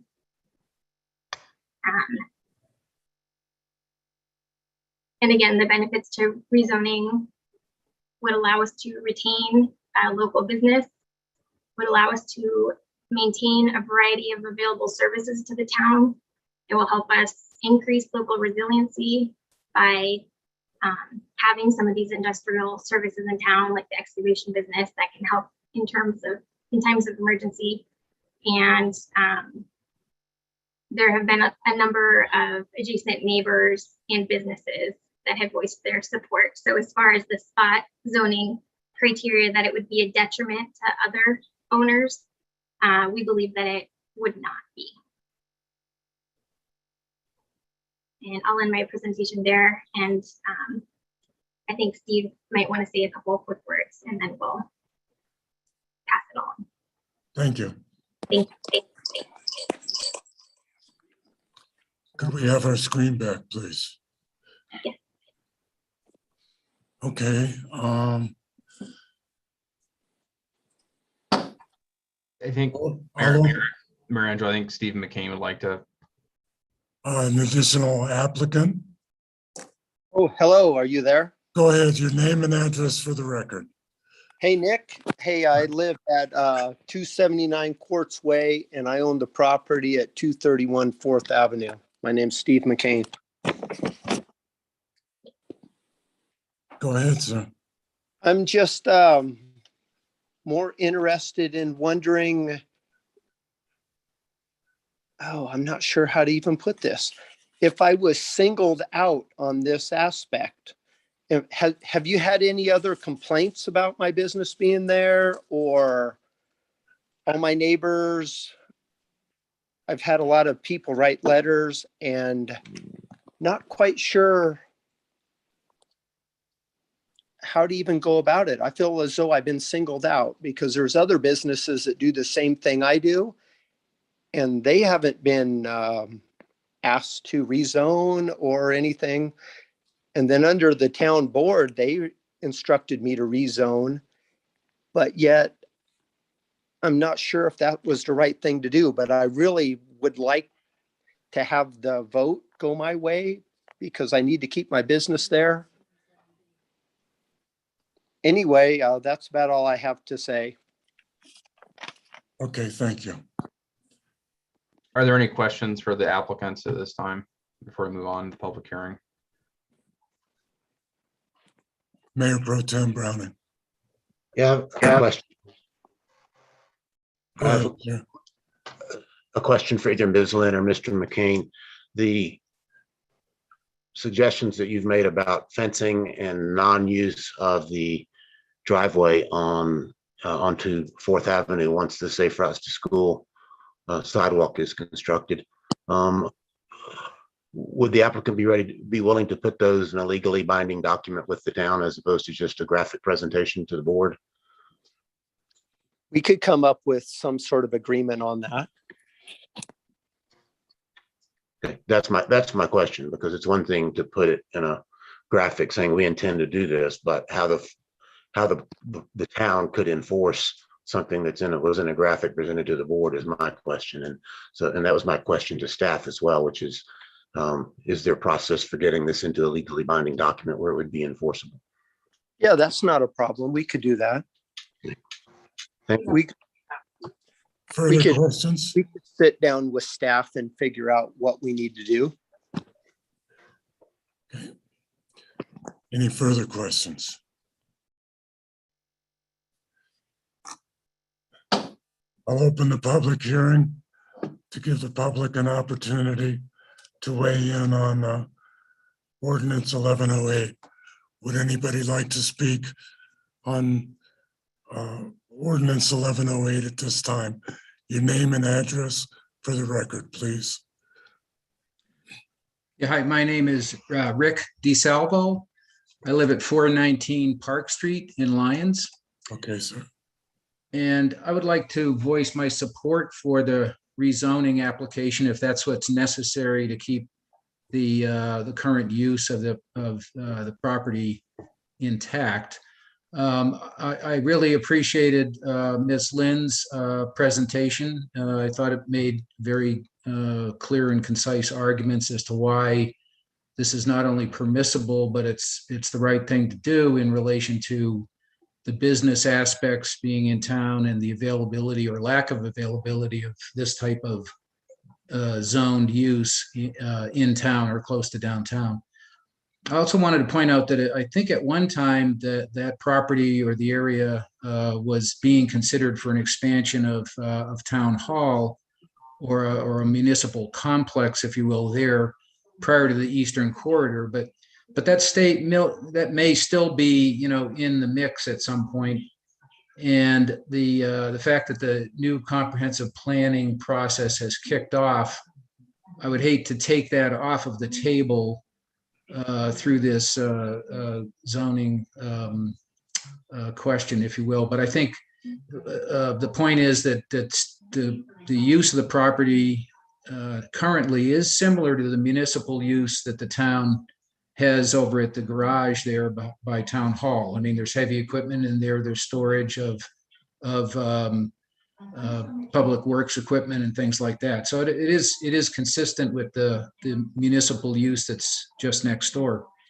Finally, I'd just like to say we really appreciate the fact that Steve McCain has allowed Lyons Volunteers to keep its storage shed on his property rent-free for all these years after the flood. It's come in very handy for the Lyons Volunteers, and having a place like that close to downtown has been very beneficial to us, and we're appreciative of it. And I would hope that any sort of rezoning or denial of this application would not preclude us continuing to work with Steve to maybe have a storage shed for the Lyons Volunteers on his property. And again, we thank him. So thank you for this opportunity to speak in favor of the rezoning application. Thank you, sir. Would anybody else wish to address the Board of Trustees on this issue? This is Paul Felt at 465 Red Gulch Road. Yes, sir. So this question would be more for Philip Strom, but what would the zoning have been when it was non-conforming and had oil tanks on the property? And also what it would have been prior to, before the oil tanks, when it was more of a railroad property? And how can that not be a manifest error in the zoning map for a long period of time? Go ahead, sir. Yeah, it's not the public hearing is to collect evidence. It's not to answer questions. And so what we're doing here is, if the board wants to ask that question of staff during its deliberations, it can. But this is portion of the hearing is to collect evidence, not to directly respond to questions from the public. Hopefully a member of the Board of Trustees will ask staff that question, Mr. Felt. Would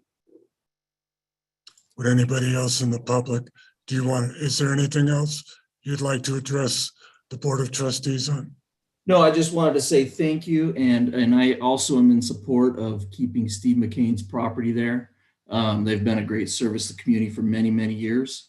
And, this is, I'm a local business owner. I'm outside of Lyons City proper, but occasionally I work within the city. And so this is kind of one of those things that I'm watching as, how friendly is this city to local business. And so, yeah, just appreciate you guys' efforts and taking a truly, thorough look at this. Thank you, sir. Would anybody else wish to address the Board of Trustees at this time? Madam Clerk? No, Hello? Yes. I had to get the mute undone there. Oh, there it is. Okay. Your name and address for the record, please. My name's Sam Parks. I'm at 426 4th Avenue, across from the property. And I too just wanted to voice my support for the rezoning. I live across from it and have never been bothered by anything over there. Steve's a great business owner, and I'm in full support. Thank you. Mayor, Go ahead. Chastity Bokovats has her hand raised, sir. Chastity, your name and address for the record, please. Hi, this is Chastity Bokovats, 308 Seward Street. And I also just wanted to voice my opinion in favor of the rezoning of the Hat Rock Excavating property. And Hat Rock Excavating has actually helped a business I work for frequently in emergency situations, and that's Gateway Realty Group for real estate and property management services. He's really this lifeline that we love having so close to town, and I just really appreciate his business and services.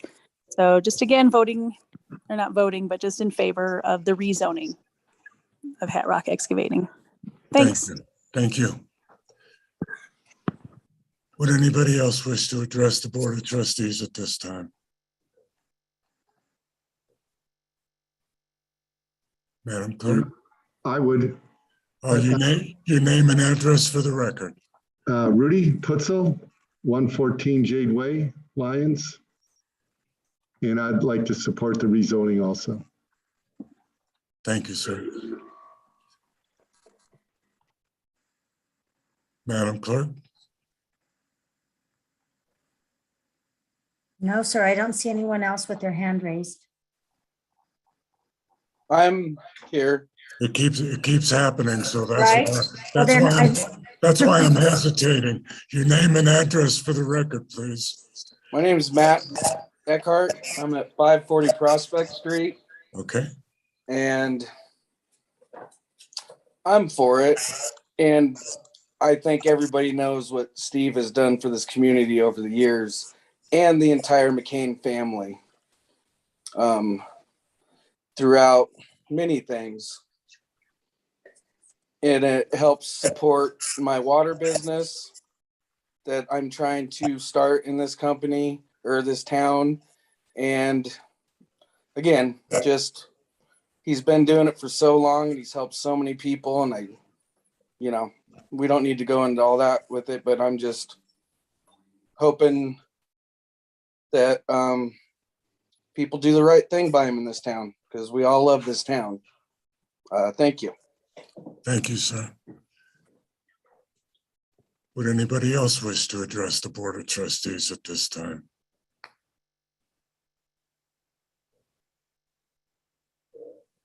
Michelle Sherwin has her hand raised, sir. Michelle, your name and address for the record, please.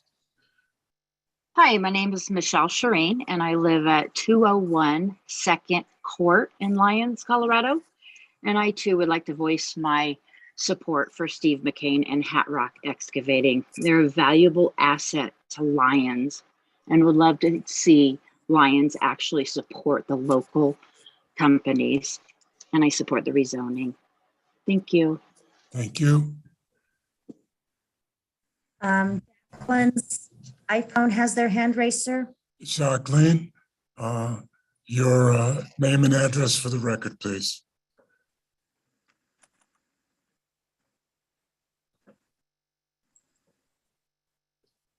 Did I get that right, Madam Clerk? You did, and I've asked them to unmute. I don't know, maybe they're just having trouble. Maybe they didn't mean to raise their hand. I'm not sure. Jacqueline?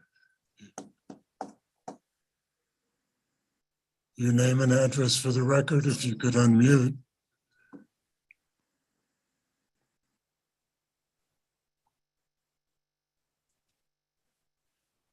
Is there anyone else that wishes to address the Board of Trustees at this time?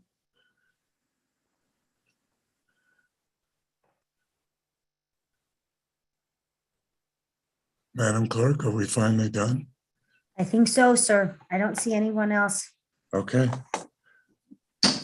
We'll close the public hearing portion. And entertain a motion.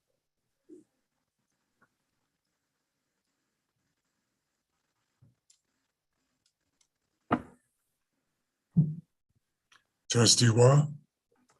I move, let me just read it here. I move to approve ordinance 1108, an ordinance of the town of Lyons, Colorado, approving the adoption of rezoning for lots 1, 2, and 3 of the block 32, commonly known as 431 4th Avenue, within the town limits from the commercial zone district to the general industrial zone district. Do we have a second? I will I'll second it. We have a motion and a second. This is an opportunity for comments.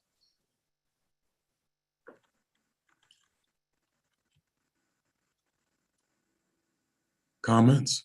Trustee Waugh has his hand raised, sir. Okay, first, Trustee Waugh.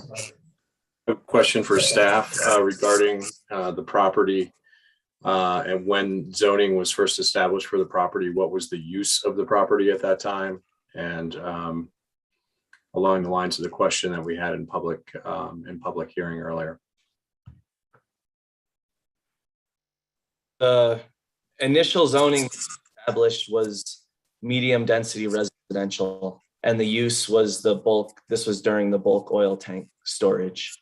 So that was the non-conforming use operating in the medium density residential. And then Mr. McCain purchased it as medium density residential and then rezoned it to commercial.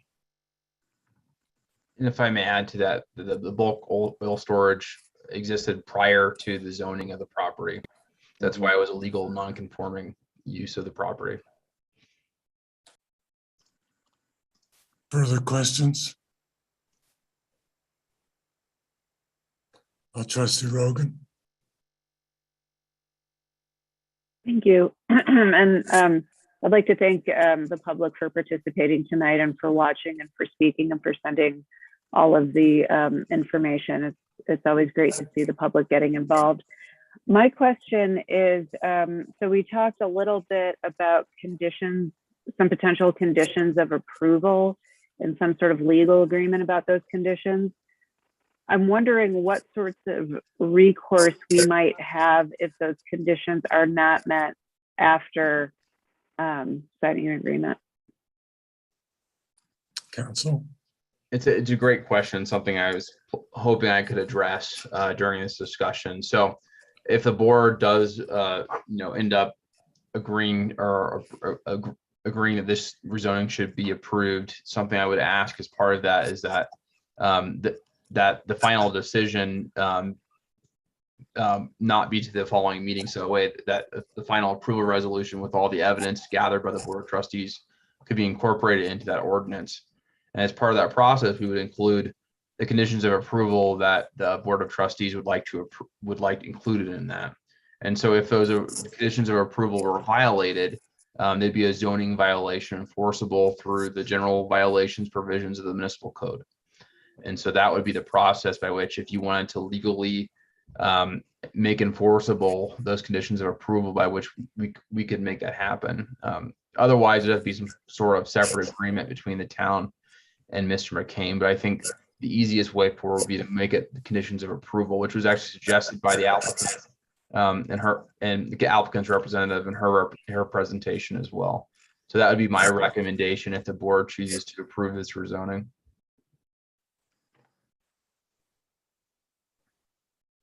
Further comments?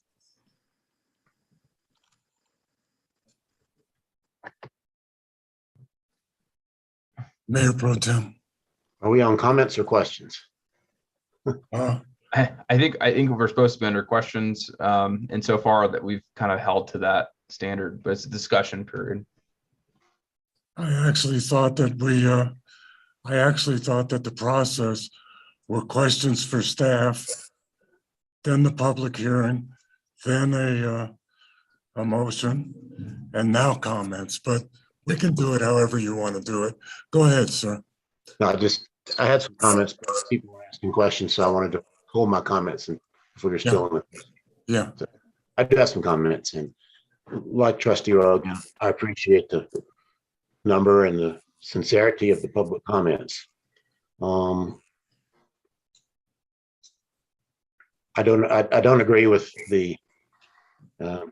those comments, and I want to explain to both the applicant and the comments why, even though I don't expect my position to prevail here. It's important for everybody to realize, I think very important for this board to realize, that the reason there's commercial zoning on this property and not industrial zoning is that the applicant, the owner, the current owner, requested that zoning in 2006. And in fact, when they requested that zoning in 2006, the staff and the PCDC recommended no. But the Board of Trustees basically overruled the staff and overruled the PCDC at that time and granted what the applicant requested, commercial zoning. And this is, to me, the one thing that I can't get past to approve the requested zoning. That zoning was approved by the Board of Trustees, and this is clear as it can be, black and white in the minutes of that meeting. After the applicant, Mr. McCain, specifically promised the Board of Trustees that he would terminate the industrial use and intended to develop it commercially. So the board in 2006 made a decision contrary to the staff and contrary to the PCDC based on a promise from the property owner. And Trustee Karavash, were promises made? Yes, promises were made by the property owner that he would terminate the industrial zoning, and he didn't. And that presents a question to future boards. And I can't speak for the boards between 2008 and 2018 when I joined the board as to why somebody didn't take action during that time. For more than half that time, there was a flood and there were higher priorities for sure. But you can look at that two ways. You can look at in terms of should the board or the staff have done something in 2010 or 12 or 14? Maybe. You can look at it the other way, which is the board and the staff was extraordinarily lenient in allowing a business to operate in violation of the zoning laws and in violation of that business's specific promises to the Board of Trustees for a long period of time. So glass half empty, glass half full. Was the town lenient in letting a local business continue in violation of zoning, or should it have been harsher back 15 years ago? I can't answer for what happened 10, 15 years ago. I can only answer for what's brought in front of me. And when I look at the record, this applicant, this owner promised the board he was going to do something in return for granting commercial zoning, and he didn't do it.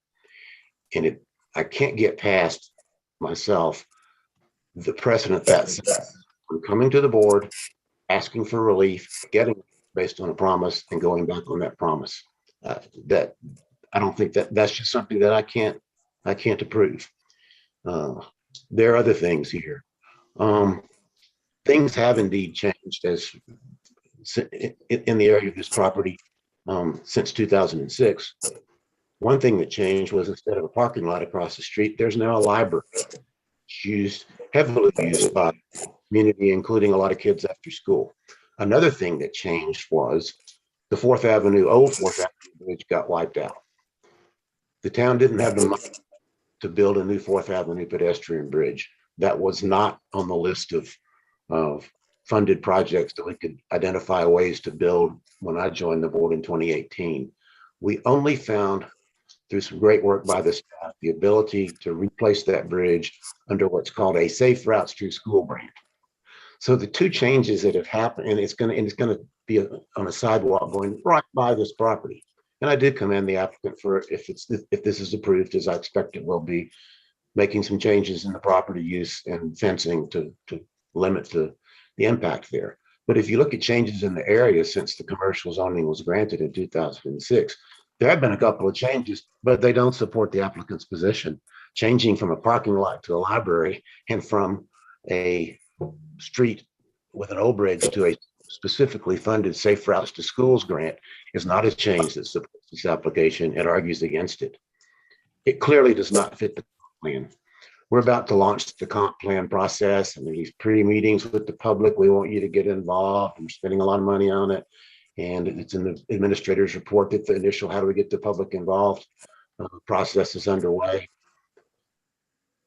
Do we want to explain to the public as part of the comp plan process that really, when push comes to shove and something clearly contradicts the comp plan, we're going to ignore it when it just doesn't fit what we want to do for a particular piece of property? Because that's what we're doing here. We're ignoring the comp plan, and it's not the first time. Further, we're always asking for volunteers to serve on boards and commissions.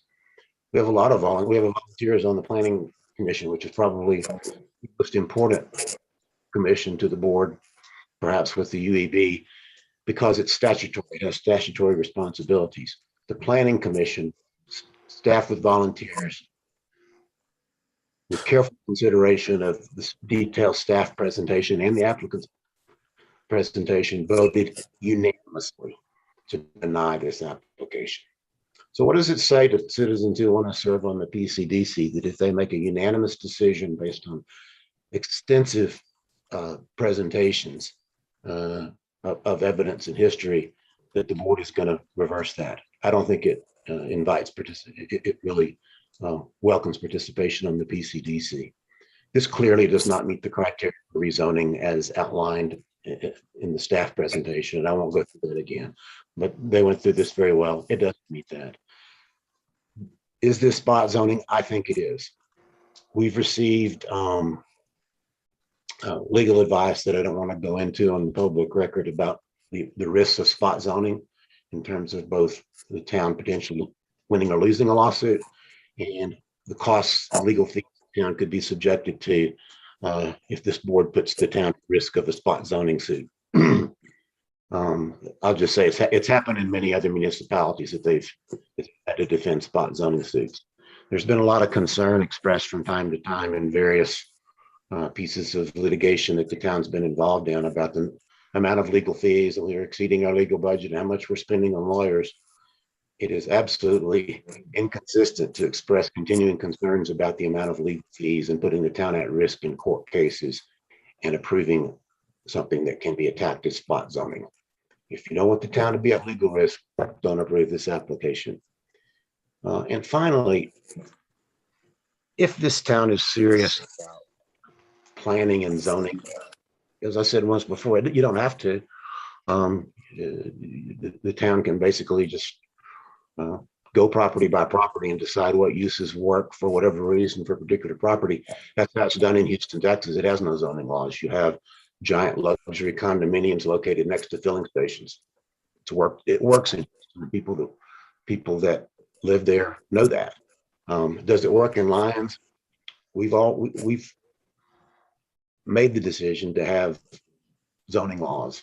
And if you have them, you need to enforce them. Otherwise, get them off the books.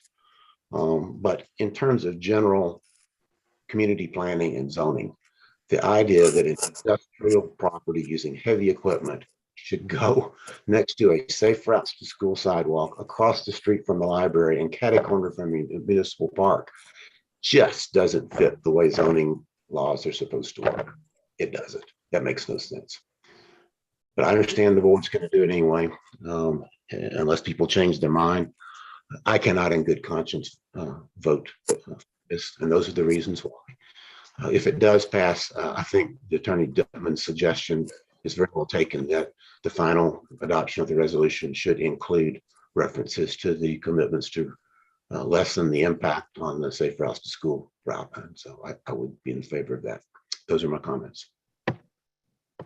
Any further comments? Trustee Lowe. Thank you, Mayor. You almost had me there, Mayor Pro Tem Browning. That was a great summation of the issues facing us. The larger issue to me, though, is I guess a question of fairness. We've had a business operating for 15 years with no complaints that I'm aware of or that I've heard of, with no pushback from the town for 15 years. Nobody ever said anything. If they did, they didn't take any action. I understand the seriousness of spot zoning. I understand the threat of spot zoning and the legal fees that it may incur. But I also look at letters of support that Mr. McCann has received, including 4 from direct abutters. I think the likelihood of any of those abutters pressing a spot zoning complaint is unlikely. I'm going to vote in favor of the rezoning. It's with some hesitation, but I think it's only fair to the applicant. Further comments?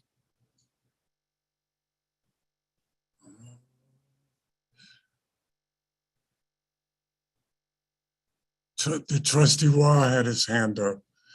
Trustee Waugh, did you want to say anything? Trustee Waugh? You're muted. Yes, I did. Thank you. Go ahead, I'm sir. having some technical issues, so I apologize. I agree with Trustee Lowell. I think Mayor Pro Tem makes an interesting argument. I think that we are the Board of Trustees. It's our position to take advisement from PCDC and so forth. And I've seen a lot of votes where the PCDC was 6-0 for something and the board was 0-7 against it. And I think that this is a larger issue. I think that zoning is important, but I also think that there has not been any complaint. In fact, overwhelmingly, the support from the citizens is in support of this rezoning. The town staff and so forth have not been able to present any issues as far as I'm concerned as to this, other than, I think some personal, let's just say some personal experience with the property owner, and that's causing this. So I was on the PCDC when this was zoned to commercial. I was a sitting member of the PCDC. I was relatively new to town. I don't think anyone except for the mayor and perhaps Trustee Miller, and I'm sorry, Trustee Rogan, if this is incorrect, I don't think they lived in the town of Lyons, most of this BOT in 2006 or 2000, whatever it was that it was rezoned the last time. So, I think zoning is important, but I also think that the things that make Lyons great are the ability to understand who we are and what's important and the businesses that are important. And I think that is what we're talking about here. I also think that we need to have the requirements in writing and enforceable so that if they're not followed, there is some recourse, because without those, I think there are some potential issues, but I think we need to have those in place. So that's all I'll say. Further comments? Trustee Rogan. I appreciate everybody's comments here tonight, and this is definitely a thorny issue. I've been thinking, as everybody's been talking about, how we're at the beginning of a comp plan process, and does it make sense to rezone something at the beginning of a new comp plan process when we don't know what the outcome of that process would be? And then I weigh that against local resiliency and the benefit to the town of having Hat Rock right in the middle of town if, God forbid, we should find ourselves in another local emergency. And so what's best for the town? And so I am going to be voting for this rezoning with many, many reservations, but with the good of the town at heart. And I would like to see the mitigations, enforceable mitigations in a final resolution. Any other comments? It is interesting to me that Mayor, Trustee Miller has her hand raised. oh, Trustee Miller, I'm sorry. Go ahead. Go ahead. That's okay. I echo Trustee Wah's sentiments, especially. I think that Steve, Mr. McCain has, obviously been there for a long time, and Trustee Wah really kind of nailed it on the head for me, especially. And the one thing that kind of kills me about this whole thing is that we were the ones that asked him to try and rezone the property in the first place, yet there's been some admonishment of him putting in for a rezoning. And so it's kind of confusing to me why we asked him to rezone if in fact we never were going to do anything about it. It's baffling a little bit. But anyway, that's all I have. LA. Thank you.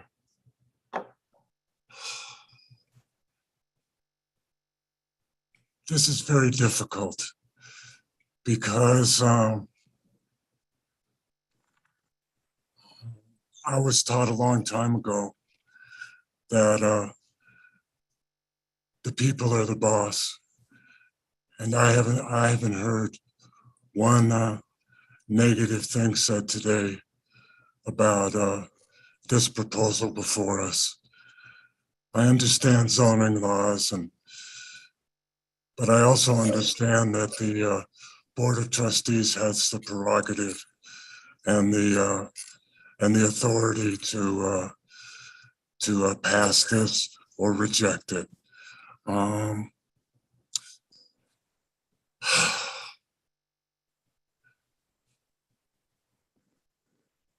My mother used to have a saying, all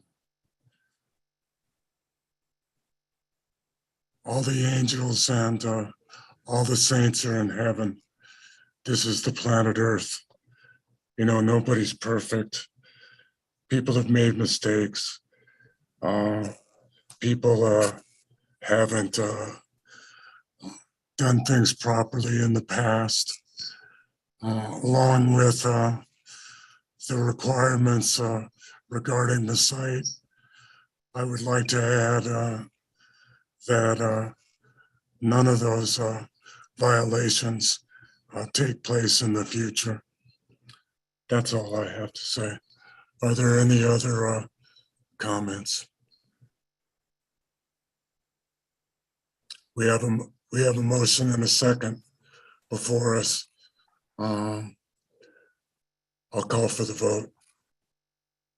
Attorney Dittman has his hand raised, sir. Yes, Mayor Angela, if I may, just given the discussion of the Board of Trustees, I would ask if there's interest to have a motion to incorporate the conditions proposed by the applicant as part of the approval of the rezoning. Trustee Waugh, you made the initial motion. Is that acceptable to you? Yes, I welcome that friendly amendment. Yes. So I would, sorry, in terms of procedure, I think it would be, I can't make the amendment. So I think someone has to adopt that amendment and then it'd be seconded, Okay. All right. Do we have a second to Trustee Waugh's condition? I have a friendly amendment to Trustee Waugh's friendly amendment, if I might. And that is that the conditions of approval be incorporated after working with staff, and then the enforcement conditions be added to that. Attorney Dittman, is that right? Or would that naturally follow from having the condition? I mean, it would naturally follow that the code would be enforced once changed. Okay. Okay. Then I withdraw that. Sorry. That's okay. That's fine. Do we have a second on the amendment? I'll second that. We have a motion and a second on the amendment. We'll vote on the amendment.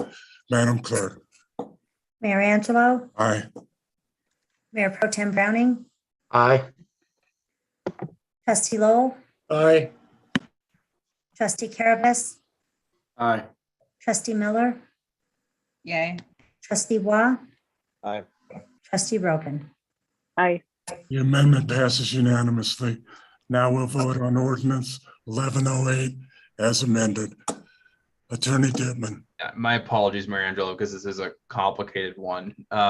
My other request that be after the vote on this, that if it is approved as amended, that the ordinance come back to the Board of Trustees at the following Board of Trustees meeting for ratification, which would include findings of fact as to why the rezoning was approved, A, and then B, incorporating those conditions of approval as required by the previous amendment. Is there objection from the board?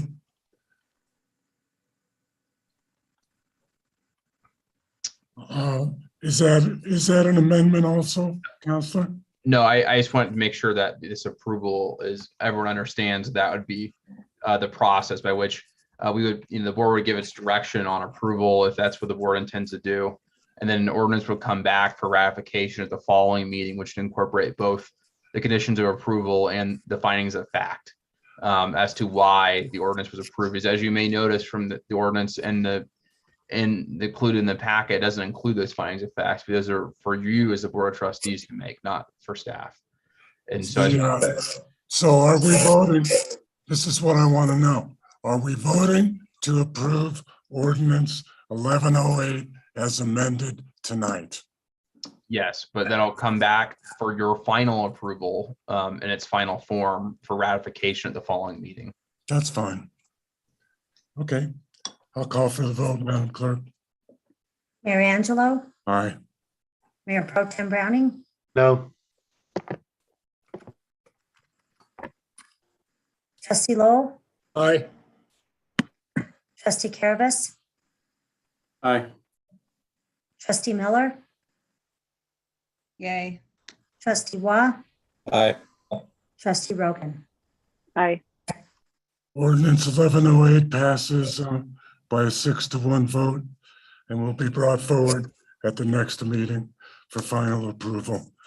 Madam Clerk, could you please read the next item into the agenda? The next item is the second reading public hearing ordinance 1109, an ordinance of the town of Lyons, Colorado, creating a new section 18-14-50 of the Lyons Municipal Code to allow for in-kind dedications in lieu of the park fee required by Lyons Municipal Code section 18-14-10. Staff? Thank you, Mary Angela. I think I'll take this staff report. This is a pretty simple change to the municipal code by which the town could accept dedications of equal or greater value in lieu of the park impact fees required currently in the municipal code. And so in lieu of collecting those fees, the town could accept additional water shares, additional property, some other thing of value that is an equal or greater value than the park fees that are due to it. And so I think it's a pretty self-explanatory and simple code change, but happy to answer any questions if anyone has any. Are there any questions for council?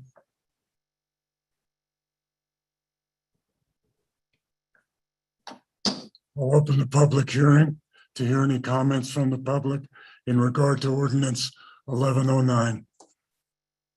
Madam Clerk, help me out.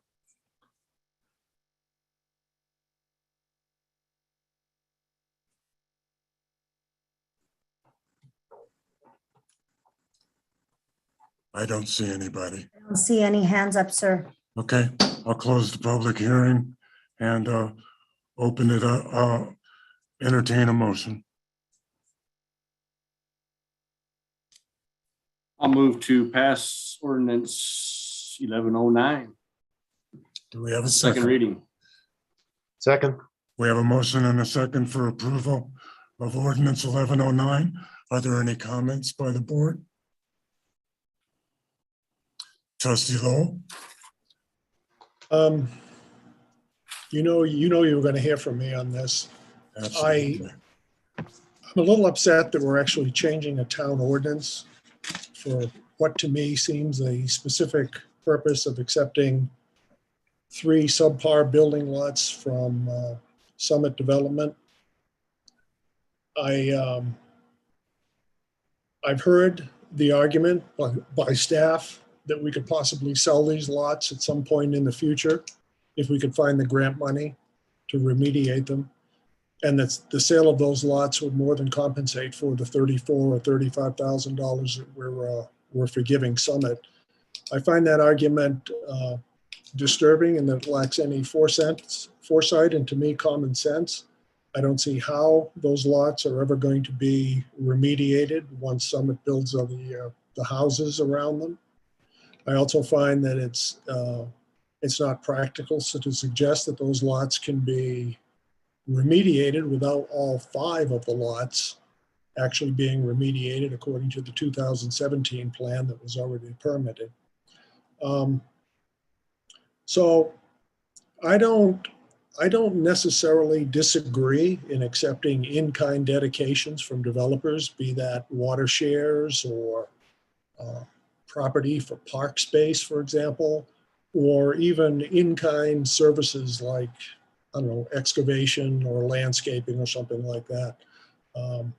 But I'm just having a hard time getting over the fact that this whole issue was brought up because Summit wants to jettison the liability of these lots, which have no value. And instead, this town is going to be saddled with the liability of these lots. I find it interesting that about a year ago, we were talking about whether we should consider the Apple Valley buyout properties, those 11 lots along the river up there that have considerable ecological and recreational value. And the consensus of the board was no, we don't want them. But we seem to be perfectly willing to accept these lots, which again, to my mind, they have no value. I don't see any future value to them. I think they're just going to be a burden to the town. I would just prefer that we forgive them their 34 and 35K and let them keep the lots. We don't need them. They don't have any use for us. That's my opinion on it. Thank you. Thank you, sir. Any further comments? Trustee Rogan. Thank you, Mayor. I'm going to vote to approve this, and I want to, I think, correct just one fact in Trustee Lowell's comments, which is that we did not vote to not accept the Apple Valley lots, the buyout lots. We decided to wait on them. And somebody please correct me if I'm wrong, but I think that's the case.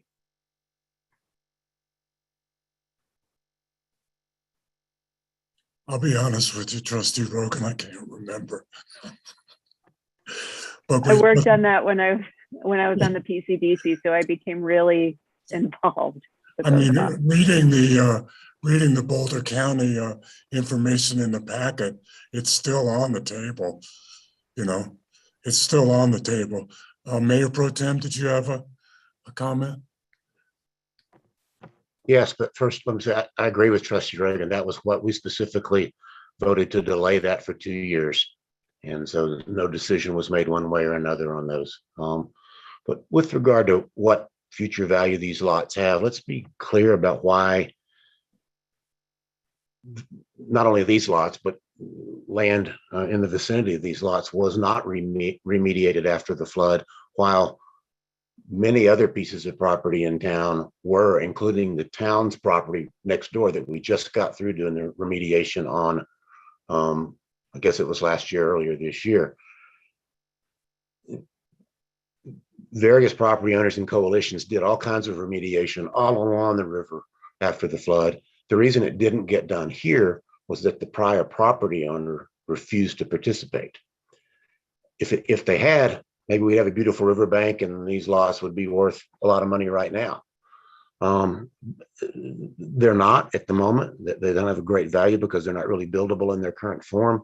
But who is to say, with as many post-flood grants that we've had in this town, that at some point in the future, under some future infrastructure or water, river preservation grants from the feds or whoever it may come from, that the town might not be able to get a grant to remediate the back of this property too, like we've done countless other properties in town, including our own. Not going to happen tomorrow, but it could someday. If it doesn't, the town's not losing much. The property taxes received on these lots in their current unbuildable condition are minimal, so we're not talking about big dollars there. I think they do have potential future value. When that might be realized, I don't know. But also, we're not talking about just these particular lots. This is a more general ordinance than that, and it's a way to accomplish the final modifications that we did on the Summit agreement. And this is basically an implementation measure for that, and any future thing we might want to do of a similar nature. I think it makes sense to do. I don't think the town has great liability risk. Summit retains the requirement that they were going to have before we made these modifications to build fences on the back of these lots and protect that cliff there. So the safety factor is not going to really change from what it would have been before that last part of the Summit deal was done, or without this ordinance. So I'm in favor of it, and I think it's a creative solution to what was a very difficult problem, and I'm in favor of it. Any further comments? Trustee Wah? I'd just like to say that I do think this is beyond those specific properties, and while Trustee Lowell has a point about these specific properties, and I have, we're not reviewing that necessarily this evening, but I think this is just procedural, and it is something that needs to happen going forward for future developments. Counselor, you recognize that there was a missing piece in regard to this concept in the ordinance book. Is that correct? Sorry, I don't follow. There was not an ordinance to your satisfaction that dealt with the fact that there could be in-kind contributions. So this is irrelevant to a specific situation. This is an in general ordinance that covers any possibility in the future. Is that correct? That's correct, Marangelo. This doesn't deal with any particular property or development. It would apply to any future development occurring in the town of Lyons. Thank you. I'll be supporting this ordinance on second reading. Any other comments? If not, I'll call for the vote. Oh, excuse me. Did we have our public hearing already and nobody participated? Yes. We did. I'll call for the vote. Mayor Angelo? Aye. Mayor Pro Tem Browning? Aye. Trustee Lowell? Aye. Trustee Carabas? Aye. Trustee Waugh, Aye. Trustee Miller, She has an excused absence. and Trustee Rogan. Aye. The ordinance 1109 passes 6-0. Madam Clerk, could you please read the consent agenda into the record? Excuse me, Mayor, could we take a short break? We certainly may, upon your request. Let's get Thank you. back at, how's a quarter till sound? Administrator Simonson? Could we please read through consent, so if nothing is removed, staff can leave the meeting? Okay, Just read through it, please. okay, go ahead. Thank you. Consent agenda. Item 1 is Resolution 2021-90, a resolution of the Town of Lyons, Colorado, ratifying the professional services agreement for materials testing for the stormwater improvements, the Red Hill Gulch project with Martinez Associates Incorporated. Item 2 is Resolution 2021-91, a resolution of the Town of Lyons, Colorado, ratifying the construction agreement for vegetation clearing for the 4th Avenue pedestrian bridge project with Walsh Construction Incorporated. Item 3 is Resolution 2021-92, a resolution of the Town of Lyons, Colorado, ratifying the submittal of the DOLA Main Street Open for Business Grant. Item 4 is Resolution 2021-93, a resolution of the Town of Lyons, Colorado, ratifying an intergovernmental agreement between the Town of Lyons and the Boulder County Clerk and Recorder for the conduct and administration of the 2021 coordinated election to be held November 2nd, 2021.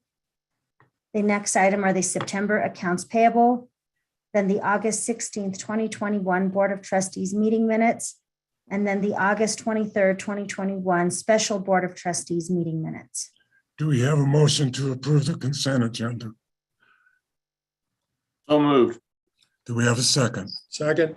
Are there any items that any trustee wishes to remove from the consent agenda?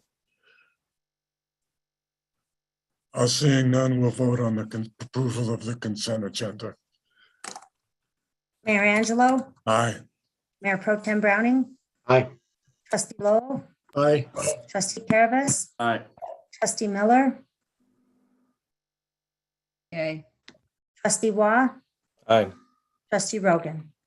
Aye. The consent agenda is approved unanimously. We'll now take an approximately 10-minute break. Is that long enough? Yep. Okay, we'll be back at a quarter till. Thank you. Thank you.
After the long holiday weekend, there's a rush on COVID testing. While 99% of current COVID cases are due to the highly contagious Delta variant, the Mu variant is also here. LA County has seen 167 such cases this summer, though it appears to be on the retreat. We don't know if that's simply because, again, the Delta variant is able to outcompete the Mu variant. Town Clerk Vasquez, I think you got it. We'll wait for Trustee Waugh. I don't know if Trustee Miller's going to rejoin us. Trustee Waugh's here. Could you please read the next item into the record, Madam Clerk? Yes, the next item is a discussion and direction on the St. Vrain Regional Trail Extension alternatives and an intergovernmental agreement, an IGA with the Colorado Department of Transportation. Staff? Hello, Mayor and Trustees. I'm going to just share my screen again. There's a couple exhibits in my staff report I'll just reference while I'm speaking. So.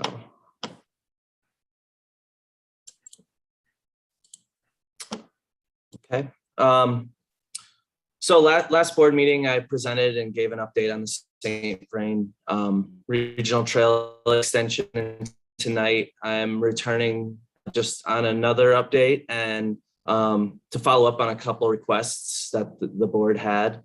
And I will recap a bit on the grant. I know a few board members were gone last time as well. So as you know, the town's been offered over $1 million in grants for the St. Vrain Regional Trail Extension. However, prior to accepting the grant, there's a conflict with the trail alignment that will need to be resolved. And we don't have a resolution yet tonight, but there are a couple other items that I think we've covered. So I'll get to that. And I think the feedback a few weeks ago was helpful, and we're still working on resolving some of these issues. So again, some background, starting with the fiscal impact. I've provided some additional detail on the two grant sources that total over $1 million. And there would be a cost to the town for the match on the STBG grant. That's $152,000. The initial plan for the match was to use a combination of parks budget and reserves from the Parks Fund. But however, staff is also looking at potential other opportunities to fund this match. Some background on the trail.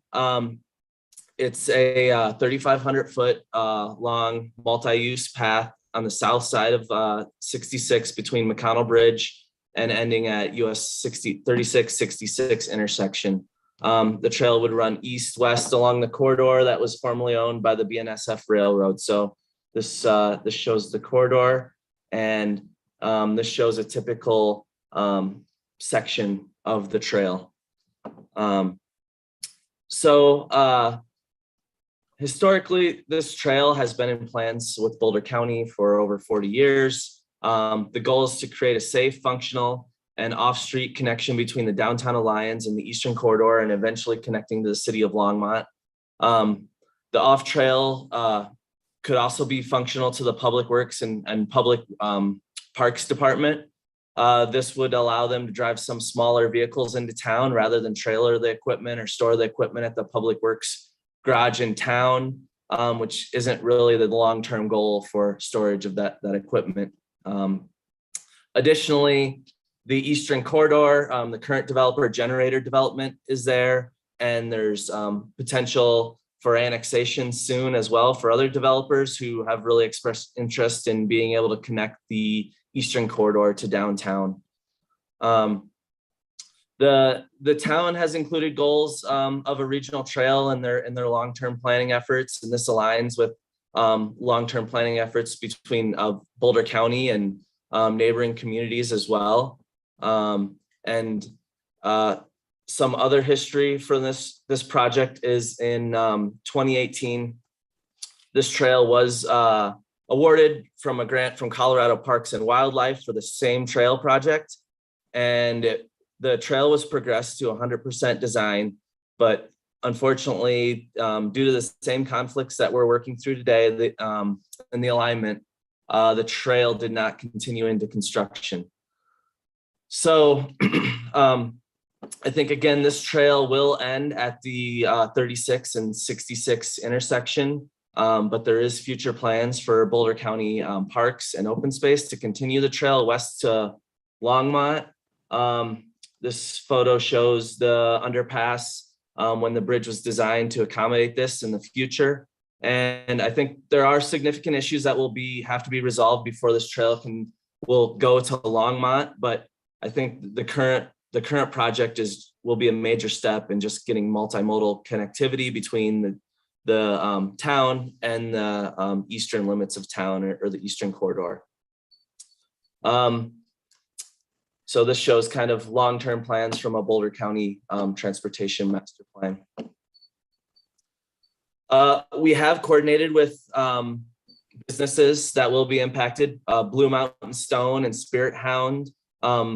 We've informed them of the trail. They have actually lease terms that allow the town to construct the trail. And so they've expressed interest in supporting it as well. And we're going to work with them as well because they have concerns on the alignment, security, and fencing that will have to be resolved in design, but they are supportive of the trail. But the main concern is there's a conflict with the operation of Clark's Hardware, and I'll discuss that further below. Touching back on some of the legal issues that the board was concerned on before, I think the URA and some of the ditch crossings. So first, URA is a federal law that requires minimum standards when for acquisition of real property or when you're displacing people.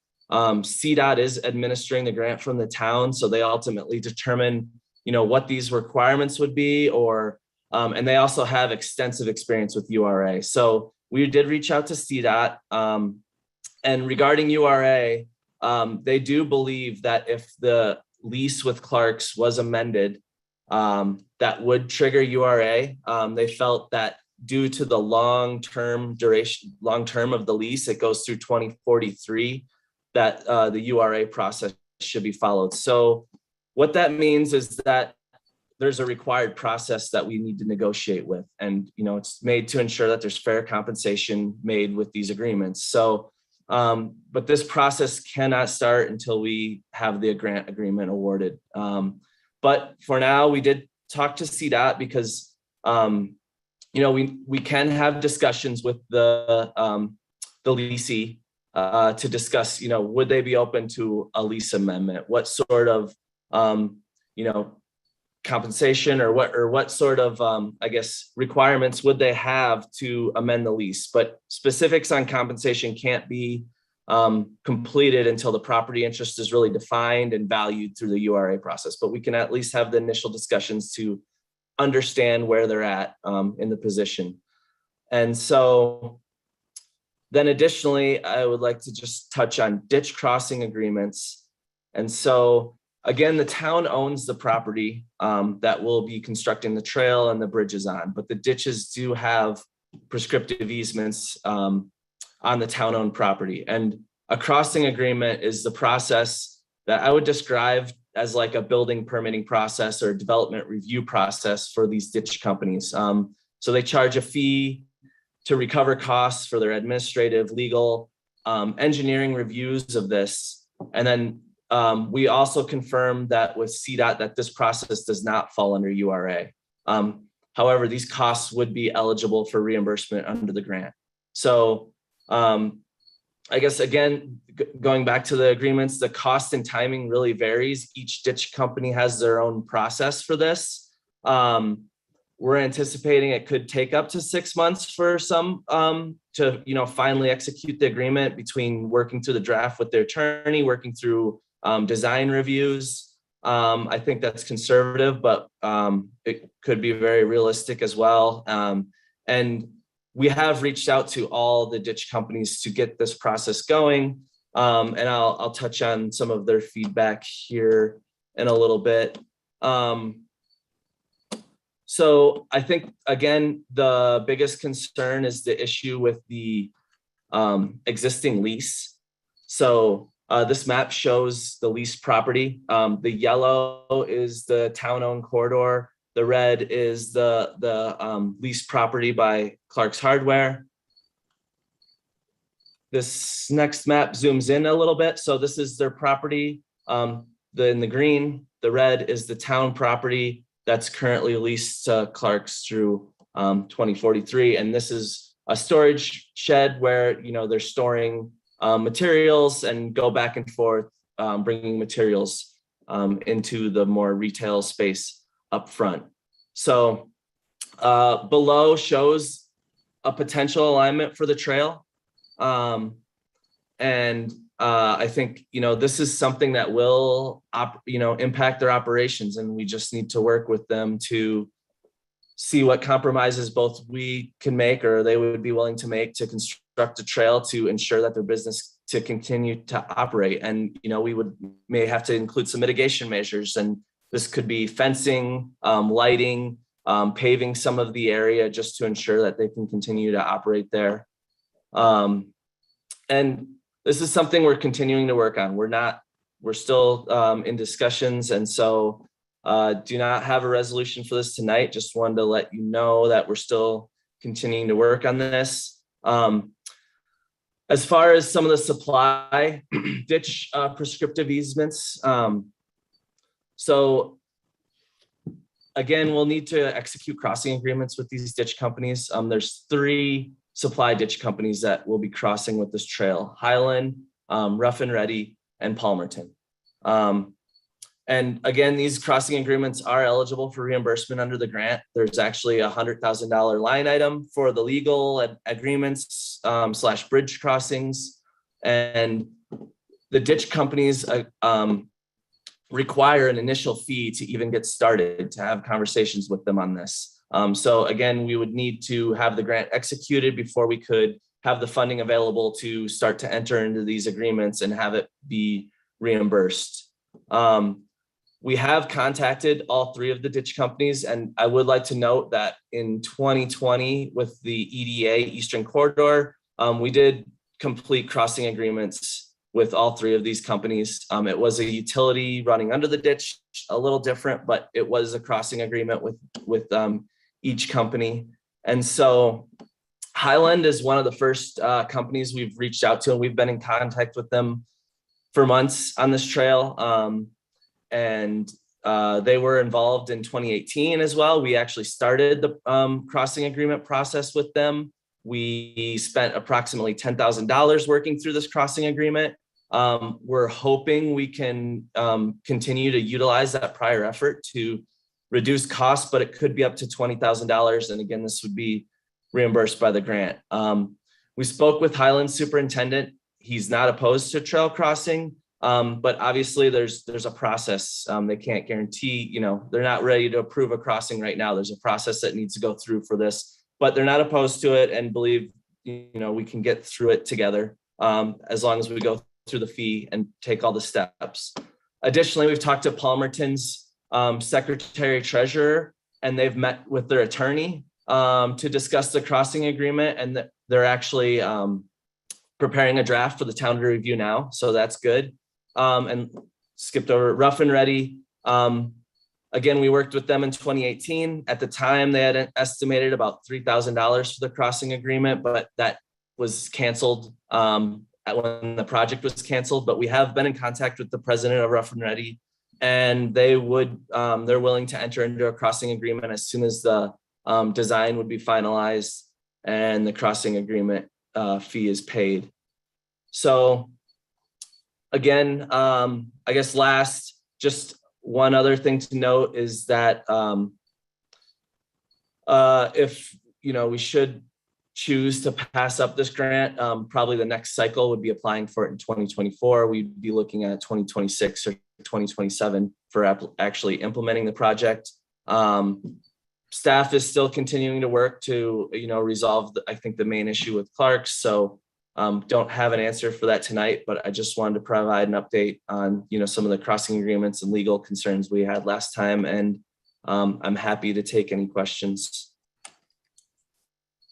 Are there any questions for Philip? Mayor Pro Tem?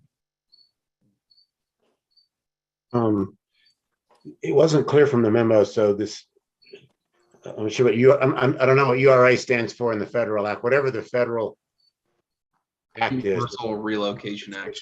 To Clark's for interference with their business. Are those compensation costs reimbursable under the grant or not?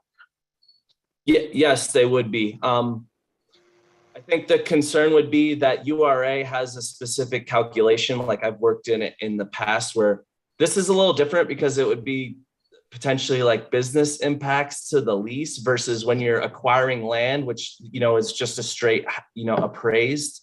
So I don't know what the specific, how this would necessarily be defined and how they would calculate that, but also Clark's would have to agree to that. It may be lower than they anticipate, which, those costs would be ineligible if they're asking for more or something like that. URA is going to calculate a cost, and that's what it is to offer them. Whether they would accept that would be eligible, but if they wanted something in addition to that, those costs may be ineligible. Okay. And I guess the process for both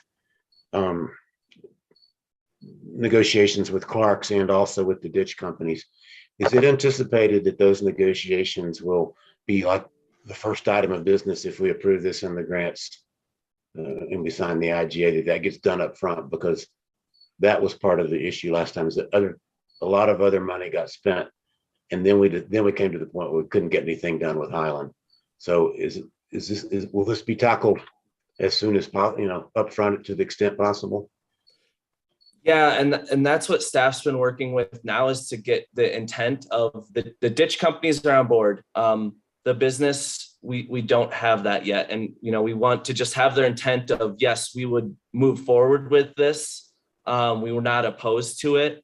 And then, begin the ditch companies. Yes, that fee would be paid right away to start that. And the ditch companies is not necessarily a negotiation. It really is like a development review where we're submitting we pay them the fee, we submit the plans, and as long as, they may have comments on those plans and how they impact their operations, but it's really going through that process. But Clark's would be a negotiation. And I think before we even accept the grant, we're looking for a commitment for them to participate in these negotiations, and then following the URA process immediately after it's awarded. That's not what happened with Highland last time. Highland was trying to basically hold us up for ransom. Those are my words. And basically, we're requiring one of the town to pay, it was over $100,000. I don't recall how much more, for basically doing a lot of almost reconstruction of their head gate and automating it and all this kind of thing. We're not looking at doing that this time. We're just, and that's because we were going to cross in a different place. We were going to go behind the Clark's warehouse, and now we're going to go in between Clark's and the warehouse. Is that the plan, that we're going to do that instead of what Highland was demanding last time? Yeah, that's correct. So there's two issues with Highland. The first is I wouldn't say it's issue. It's just a crossing agreement like all the other ditches. And then the second was, previously we were actually looking on putting the trail on their property, which involved either, some sort of compensation for their property. And that's where those costs were coming from. Versus now, if we go through the Clark's alignment, we would just have to go through the crossing agreement that's on town property. And who is anticipated to do these negotiations with Clark's? And if we need to, the ditch companies, if everything's smooth, the ditch companies, and you pay their upfront fees and they accept your design, I understand that you may not really get into detailed negotiations with them, but basically I don't trust Highland from years of experience. I hope that happens with Highland, but experience tells me be careful. But if you have to get into extended negotiations with the ditch company and you go through this process with under the URA with Clark's, who's going to do that? Because this board has talked in the past about not having staff do that, to have a right-of-way consultant, or maybe CDOT's got you say CDOT's got URA experts. So who's going to do that? I guess is my question. Yeah, we would procure a right-of-way consultant for the to finalize the Clark's negotiations. And as far as the ditch crossings, in our conversations so far, the ditch companies have told us, go through the process and we'll, approve it if you're not going to impact our operations. So I don't anticipate needing, anything outside of staff for that, but definitely obtaining a right-of-way consultant. We did this through, a lot of the buyout processes too, for a lot of the homes had to all go through URA. So getting a right-of-way consultant on board will be the first thing for those to finalize it. Okay, thank you. Further questions? Trustee Lowell.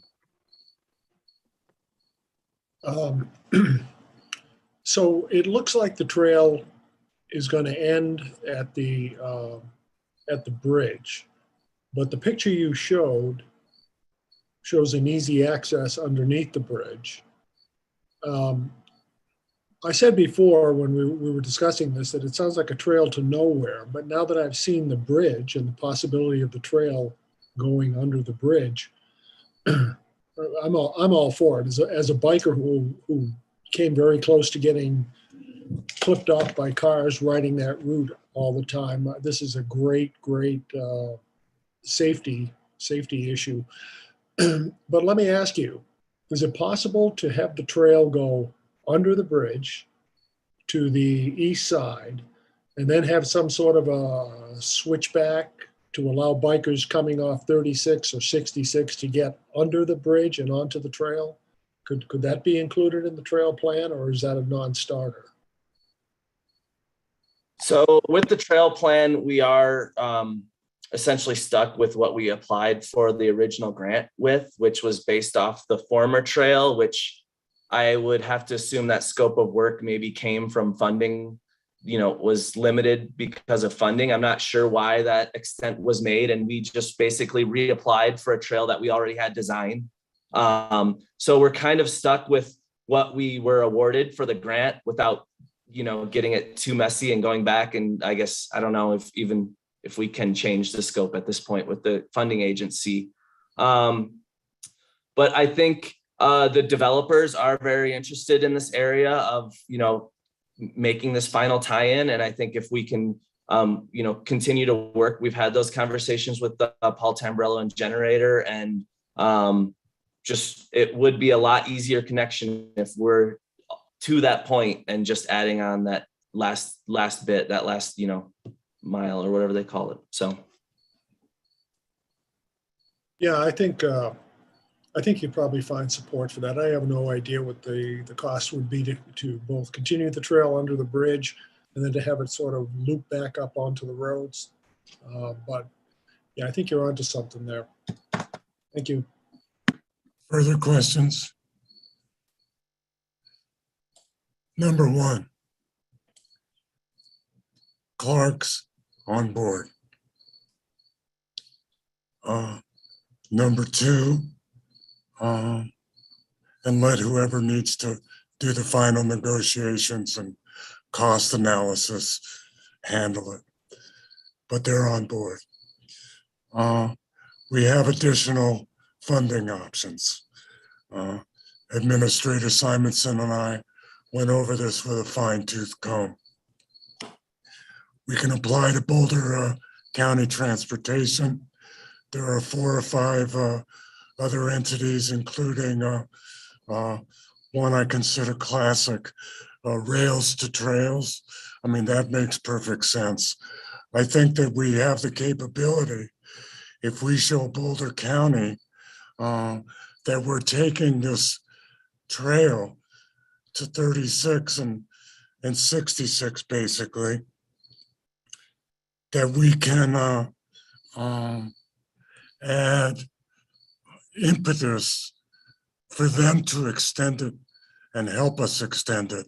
I don't see a problem with that, especially in light of the letter from the new open space director. So I support,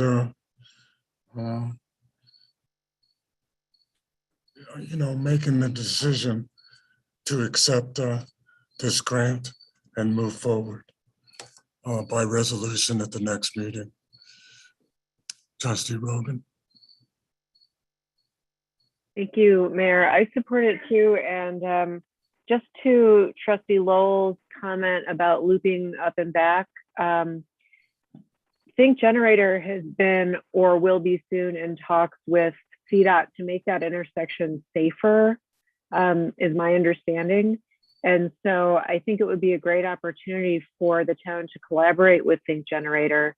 Should we decide to go forward with this, which I sure hope we do, perhaps we can work with them to make sure that everybody's kind of in sync and making it as safe as possible for pedestrians and cyclists, et cetera. Further comments? Trustee Caravas. In the report, staff indicated that this will help staff move equipment down the trail. Does that mean you're going to allow motorized equipment on this trail, or just staff? How do we enforce that when people see motorized equipment going up and down this trail? I think the intent was just for staff equipment. Just talking with, Director Cosgrove, and the long-term solution is not to have equipment in town where it's at currently. And ideally they would have smaller sheds to store those in the parks, but they are going to have to trailer some equipment in, and that's, difficult, requires multiple people versus driving it in. So. Yeah, that was discussed with the director of Public Works when we were approving the building, that he's going to need to plan ahead on staging his equipment on projects. And I do believe, I thought in the last budget session, we did talk about funding and getting money for those sheds in Bone Park, so we can stage equipment there.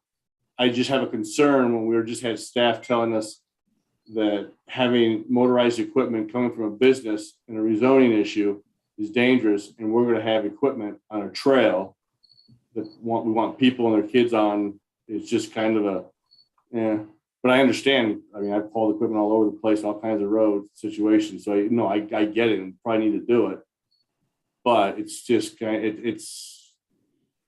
don't know. It's just an issue. And the Clark's thing with some of the sheriff's reports lately of some petty crime, this or that, having a trail people have access to 24/7, cutting between a building, that's a potential problem. I would, if I were the Clarks as a business owner, I would request that we move their building, the current back building at our expense, up close to their building, so the trail could then shift a little bit around and go like that. So be prepared for that. So that gives them better security and would allow them to have a fence along with the other owners with Spirit Hound and Blue Mountain Stone, because they're going to want their stuff secured and guaranteed secure from wandering people. I agree with Trustee Caravas in regard to at budget time. Let's budget for the buildings to be erected in Bowen Park or any other location, because it doesn't make sense to drive them into town. Not to me anyway. And I think you're right. I think having motorized vehicles on a multimodal trail is not the best idea. Any other comments?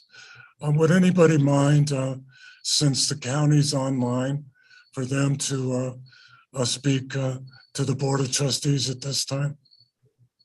Yeah, thank you. I'm Ernst String. I'm a senior planner with Boulder County Parks and Open Space, and I'm joined today by Mary Olson, who's a landscape architect and the interim rec and facilities manager, Justin Atherton Wood, who's another planner, and Tanya Lubert, who's the community planning and permitting regional transportation planner. So we're just here to support the project, and just as we said in the letter, we definitely have regional trails along the Greenway between Lyons and Longmont planned, in the Boulder County Comp Plan, the St. Vrain Creek Master Plan and management plans, as well as in our regional trails program. Another project that we're hoping to start here in the next year that we'd like to get the town of Lyons engaged with, that would be directly connected to this, is a North Foothills Bikeway feasibility study that would look at a trail connection between Boulder and the intersection of 36 and 66. Alexandra Phillips, who couldn't join us today, is leading that project. She's in our community planning and permitting department. And so we don't have I don't think we have the funds yet from Dr. Cog, but she was very hopeful that they would be coming very soon. And she said she's excited to be working with Lyons moving forward.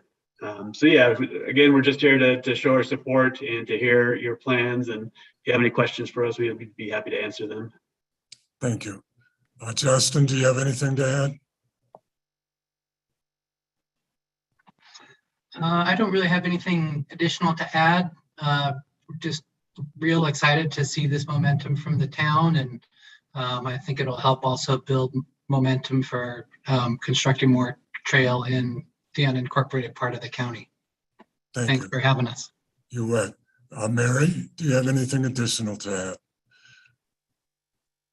No, just that I, again, would reiterate my support too for this connection that we've all been working toward for so long, and we want to see it come through in the years ahead. Thank you. Thank you very much. Are there any further comments from the Board of Trustees? Do we want to move forward? Tanya, excuse me, are you from Boulder County? I am, yeah, sorry. Do you have anything to add? I do, yeah, I'm the Boulder County Regional Trails Planner, and I manage the Regional Trails program for the county. And I just wanted to let you know that we are asking the Board of County Commissioners for funds for the 2022 budget of the Boulder County Regional Trails Fund to help contribute to the local match. And we will let you know once that budget is formally approved later this year. We don't know for sure yet, but we are asking for those funds for you. That's very, very encouraging. Thank you. Please stay in contact with Administrator Simonson so she can update us on that issue. What is the pleasure of the board? Would the board like the contract to be brought to us for approval by resolution at the next meeting? Mayor Pro Tem Browning? Yes. Trustee Caravas? Is there a chance we'll have more information from Clark's? We have the information we need from Clark's. They're on board, but you can't Was that in the packet? You can't negotiate until the contract is signed, basically. Come back to me. Okay. Trustee Lowe? Yes. Trustee Wah? Yeah, I support this. Trustee Rogan? Yep. And I do as well. Trustee Caravas, we're back to you, sir. Yeah, I'll support it. So I'll like to see a lot more information though, but I'll support it for now. I'll be more than happy to provide you with my discussions. Personally, I asked at the last board meeting if it was acceptable for me to talk to the Clark brothers, and I have, and they both support it. But I can't go further than that until the contract is approved. Counselor, you wanted to add something? Yeah, thank you, Mayor Angelo. I know something that I had discussed with Administrator Simonson is that Boulder County has been sending her the agreement pretty much every day for the past month to sign. And if it was possible with the board's permission, of course, for her to go ahead and sign that, and then to have the resolution approving it, ratifying that the following meeting, whether we could do that. That's the board's option. It's at your direction. But it's something I know that when Administrator Simonson spoke with me earlier today, she asked as a possibility. Are there any objections from the board? No objections from the board? Then move forward, Administrator Simonson, and bring it to a final resolution at the next meeting. Council? Yep. Understood. Thank you, Mayor Angelo. You're welcome. Thank you for reminding me about that. That is very exciting. Thanks, everybody. Madam Clerk, could you please read the next item into the record? Yes, the next item is discussion and direction on the allocation of American Recovery Plan Act, the ARPA funding. Council, excuse me, staff. Hello, Mayor and trustees. So the town has received so far $275,000 from the American Recovery Plan Act that is set aside to help with some of the COVID concerns and also specifically sewer and water projects. So as you've heard from some of the previous meetings, we do have the concerns with the sewer at Welch Court and 2nd and the water line on First Avenue. So in researching the considerations for use of those funds, they do both look like they would fall into that. And those are 75,000 and 85,000. So that would be 160,000 of that funding. And then with some concerns of where the funding is for Long's Peak, as has been discussed with the budget, originally we were looking at the end of 2020 to be at $3 million in the water wastewater fund. And now we're looking at that being $1.1 million. And until we get the actual funding from the TAP and investment fees from the Summit project, we do have concerns about how low that fund would go. So we could put the additional 115,000 towards the Long's Peak project that was also in the list of projects that would be acceptable for that fund to try to give some buffer. And then we would of course have those additional funds still in the wastewater fund to be used for future projects. So I was asking for approval from staff to direct the funds towards those 3 projects. Okay. You're asking approval of the Board of Trustees, not staff.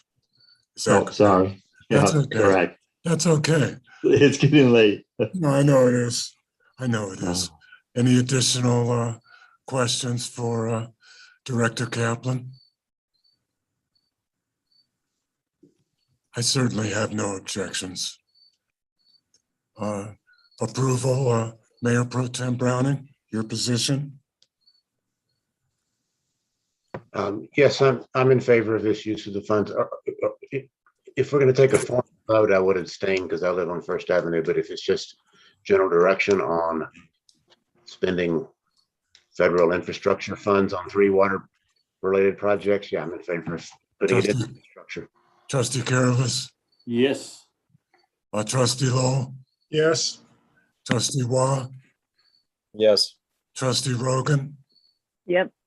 Just to make absolutely sure that we're doing this correctly, do we need a formal vote, Counselor? I think Administrator Simonson has her hand raised. I Administrator think this Simonson. is similar to the last item. We want to know if it feels like the board is going to support this, and if so, we'll bring forward a resolution for ratification. That's fine. Bring forth a resolution. You have unanimous support of the Board of Trustees. Thank you. Thank you, Director Kaplan. Excellent job. Please read the next item into the record, Madam Clerk. The next item is discussion and direction on RV parking and/or storage. Staff?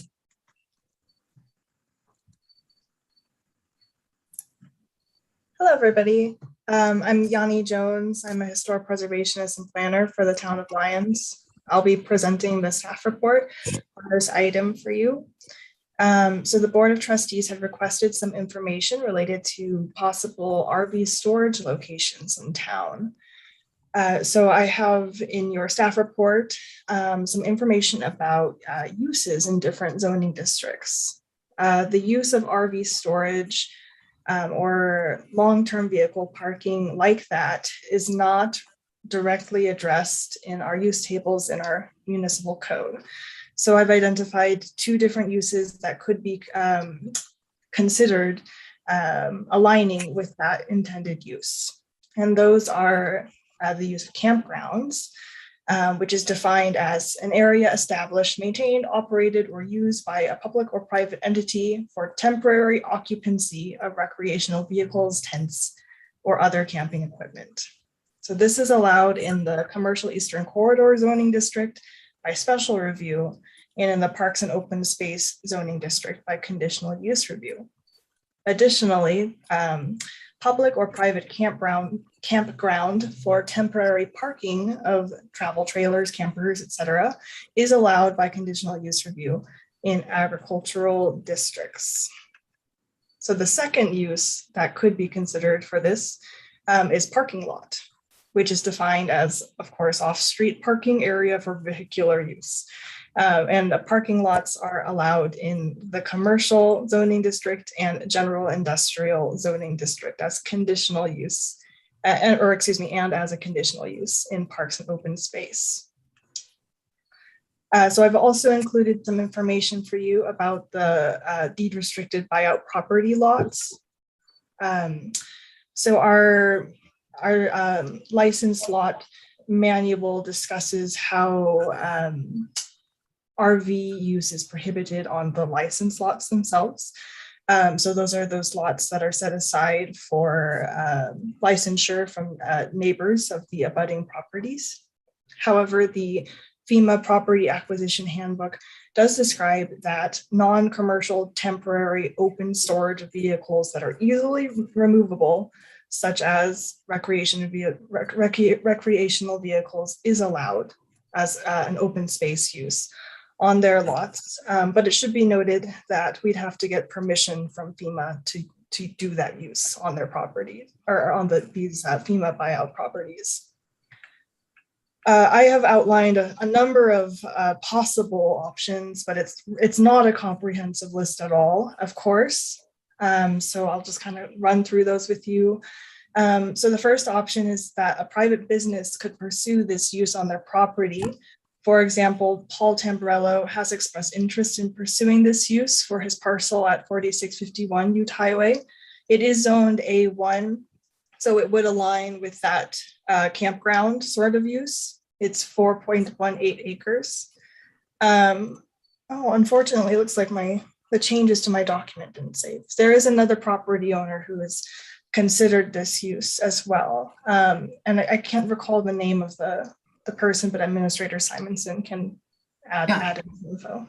Tracy McConnell, who owns a lot by the Farmette, has also said he has considered that use for his property as well.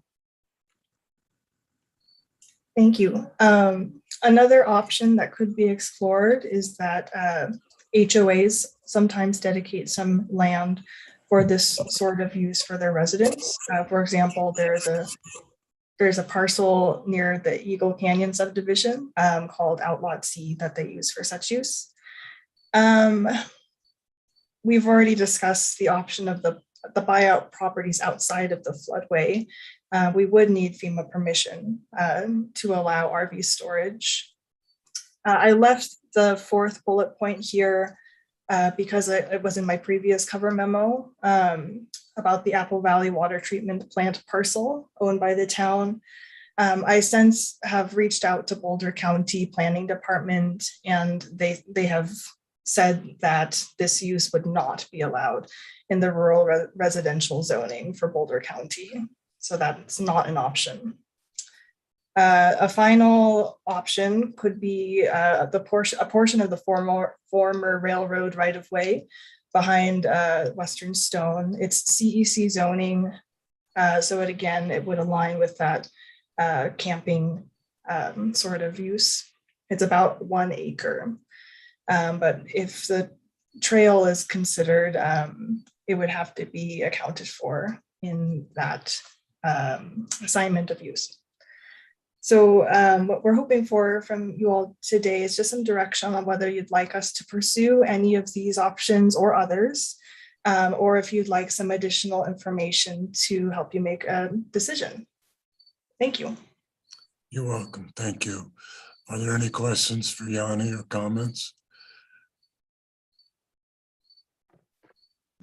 Mayor Pro Tem? The Western Stone, the property behind Western Stone, there's no road access to that for the town currently, is there? It was an item that was discussed in regard to an access easement. There is one toward the middle, more, I guess that'd be east right there. The CDOT has an access, so we could probably work with them to get that to be a mutual access point. Is it, and But it does have a concrete pad on it, which is kind of nice. is the property, is that property wide enough to park RVs and put a trail? Yes, all they need for the trail is they need 8 to 10 feet for the actual trail, and I think they're looking for 15 feet total for maintenance. The property there, I believe, is a 50 foot width. Well, I mean, parking spaces for big RVs are usually 40 feet. So yeah, that's to me, that's something that's worth looking at if you can get access to it. But it seems like a mighty tight fit, and that's just the parking space. You need turning area as well. You're not going to have RVs turning around on that trail. That doesn't work. So that one's intriguing in terms of possibility, but I don't know. I'm not an expert, but it seems unlikely to be wide enough to me to allow turning radius plus parking area plus trail on that one property. I don't know. Okay. Yanni? Sorry, I just looked it up on the tax assessor website and I measured it using the measurement tool. It's about 100 feet actually behind that parcel.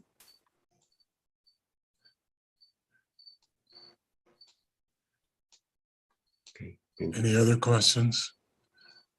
Boy, I sure would like to see something happen with that McConnell lot. I've been waiting for 35 years, but it's in the county. So, I mean, he's going to have to get permission from the county to be able to do that. And I don't know if they'll grant it, but I'd certainly look at that as an option. I mean, again, it's an acre, isn't it, Administrator Simonson?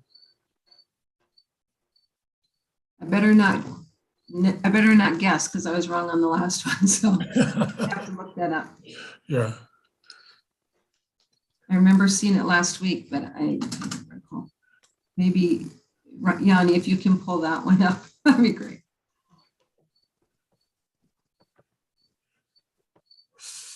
But there is an interest in, Tamburello has said if we need something temporary for this winter, he will work with us. So if this is something the board wants us to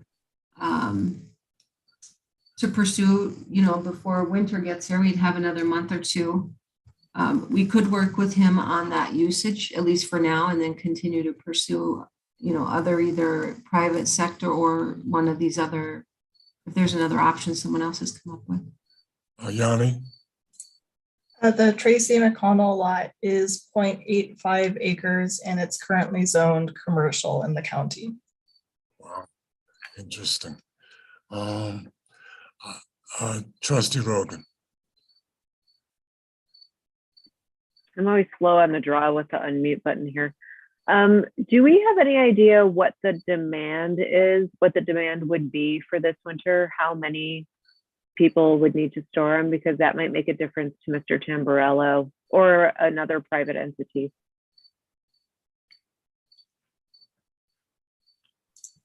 I don't think that research has been done, Trustee Rogan. Administrator Simonson, is there a way that we could estimate that number? Well, I think it was, it came up by the community indicating to the Board of Trustees, there was a group of people saying, you know, they were supportive of this.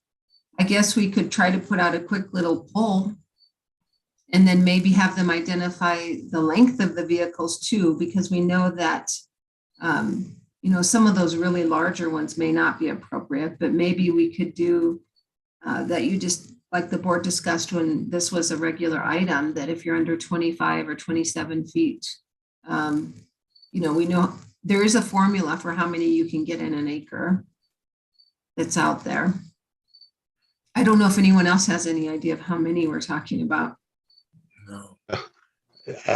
I would suggest that the demand is probably directly related to how strictly and how quickly the town enforces the parking ordinance that takes effect in January. If you send out the code enforcement officer day after it becomes effective and start handing out warnings and tickets, you probably have a pretty decent demand.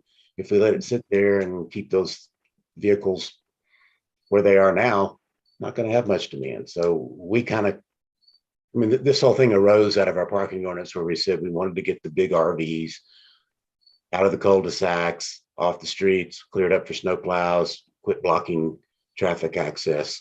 And the reaction we got from a number of half a dozen or so I've heard from, I'd be glad to move it if I had a place to park it, but there's no place to park it locally.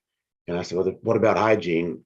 As I called hygiene, there's a waiting list to get into hygiene. So the idea is if we tell people through our ordinance, you got to get these big vehicles off of our streets and cul-de-sacs, I don't guess the town has to necessarily provide parking, but it would certainly be a good thing for the town to do to accompany its ordinance, to provide, if we have to, use our own land to do it. My preference is certainly to let private business do it first. If there was a private business that was going to open a RV storage lot, we wouldn't even need to be talking about this. We'd just tell people you can go park it in the RV lot. But so far there hasn't been. I think there's probably a good enough demand to the places in Loveland and in hygiene are pretty full. There's a waiting list for a lot of different sizes. So I think it's a good business opportunity. And I think if the town should, to get the ordinance started, provide its own property, some of the non-floodway portion of a park, for example, as I suggested we could look at, or its property behind the Western Stone property, if that will fit and if we can get access to it. I think if you're doing like 1-year leases maximum to the RV owners and some private sector business decides to open an RV storage lot, we just don't renew the leases and tell them go use the private facilities. I don't want to compete with private business, but there's no land in Lyons for private business to do this right now is the problem. Yeah. With the exception of Tamburello, if he wants to do this for temporary rental, great, let's do it. No, and I agree with that. I think that's the best option right now. Is he talking about doing that on the north side? Because that's fenced. Okay, Trustee Rogan. Thanks. Yeah, my whole point in asking that question is we don't know exactly how many RVs potentially need to be moved. So yeah, we could not enforce that ordinance that we spent all of that time working on. Or we could let these folks who may potentially want to open a business, let them know how many people from Lyons would need their services. And that might help them make a decision about whether to actually go into this business. Of course, they could, I'm sure, get people from Loveland or hygiene or whoever to fill up any spaces they have, but it would just be good to know, I think at a baseline, it would be doing them a service. Okay, I think we need a little more research on this.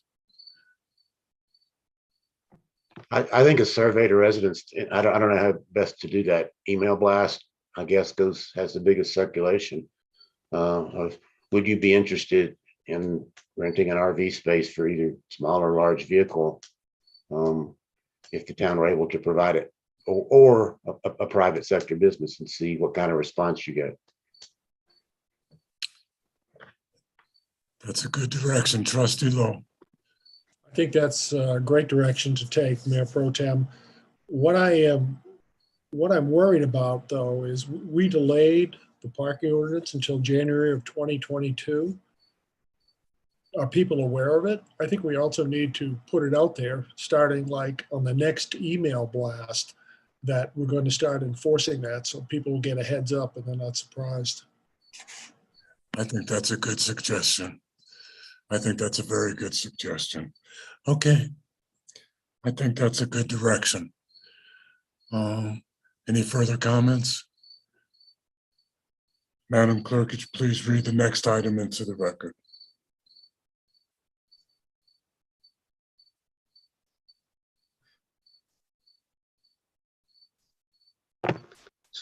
Mayor, Ross, you're muted. one further comment. Sorry. Based on something that was in the cover memo that I meant to say, and yes, for the comments. I do not think it's a viable option to park either large or small RVs down in the confluence. That's where the buyout properties are. That's not something we're going to put onto the confluence residents. And it's not the first time suggestions like that have been made. Could we open campgrounds down there? Could we park RVs down there? Could we use it for parking? Because we're always short of parking. I think the idea that we're going to use vacant lots in the confluence for overflow purposes for various types of other things in town needs to be put aside, because the only reason those properties are open is because the houses that were on them got flooded out and we ended up with them as buyout properties. And the remaining residents in that neighborhood who toughed out the flood and the recovery process and had the courage and financial sacrifices to rebuild down there should not be burdened with the rest of the town's parking or RV or camping needs. That's just not something that I would ever support. No board would ever support that. So that's one more comment. Well, orchards instead.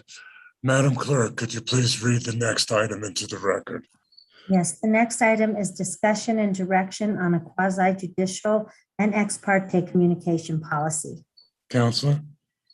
Thank you, Mary Angela, and I hope this will kind of be a short item, but we're looking for a staff as direction on whether the board has any interest in pursuing creating more guidance and policies around how to conduct quasi-judicial proceedings. I think recent experience, concerning some quasi-judicial matters shows that there's both, really not enough information for, the trustees to help them do their role in conducting quasi-judicial hearings, and also among the public, and understanding what, their responsibilities are and what they can and cannot do during these kind of unique hearings are. And so, what we're proposing, and I included a couple of background materials I wasn't expecting, as I explained in the email, for everyone to have really read them in any sort of detail, was really to do two things potentially. One, changing the legislative policy of the town to not so much be a legislative policy, they're solely focused on legislative issues, but to be more generalized to rules of conduct for the board. Rules of procedure, maybe a better way to put it, which would include a section on quasi-judicial procedures to have some guidance for trustees on how to conduct themselves during quasi-judicial matters. Because right now there really isn't anything in that legislative policy. There's one sentence on limitations on the amount of time people can speak, there, which I don't think anyone's really even followed for quasi-judicial matters. But regardless, I think that's one place where we could, increase information for trustees, especially on how quasi-judicial procedures should be followed.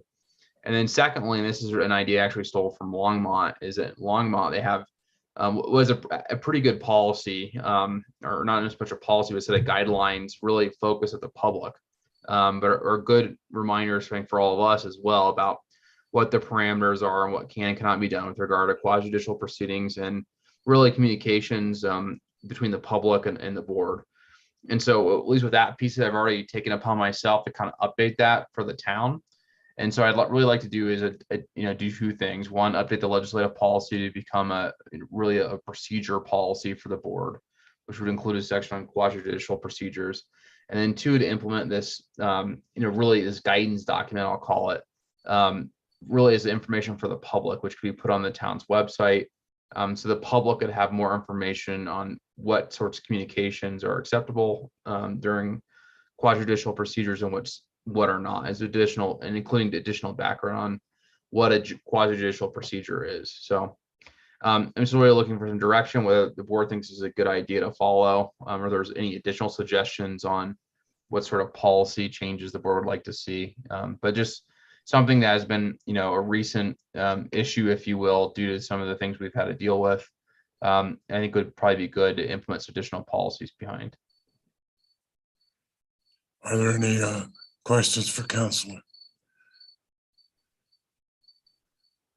Along with the concept of the public, I'd like you to list at least what a quasi judicial matter is for our consideration. So there's no question of a doubt in the board's mind as well, Counselor.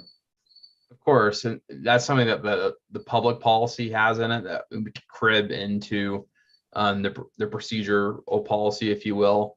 But and just as a reminder, basically anything that involves consideration of one property or a limited number of properties, which involves due process rights, is a quasi-judicial matter. So we could certainly put that in the legislative policy, so board members would have that available at their reference when thinking about when there is a quasi-judicial procedure before them.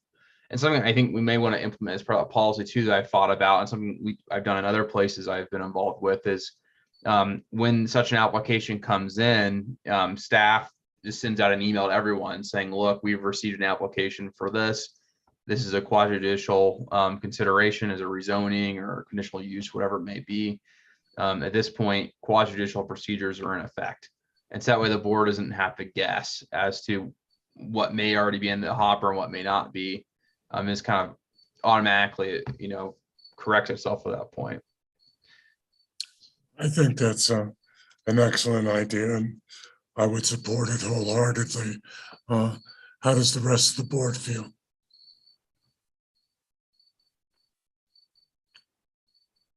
Trustee Waugh, you're hard to read. Sorry, it's late. I think it's a great idea to educate the public about the process. I think a lot of people are confused by it. I think it's not clear. It doesn't make necessarily sense if you don't get the big picture. So I'm in favor. I think everybody is. I think you should proceed, Council, to bring it before the Board of Trustees on a formal matter. Thank you. Of course. Discussion on future agenda items. Trustee Lowell. Thank you, Mayor. I'd like to put on for future agenda the disposition of 3 properties in particular. It's come to my awareness that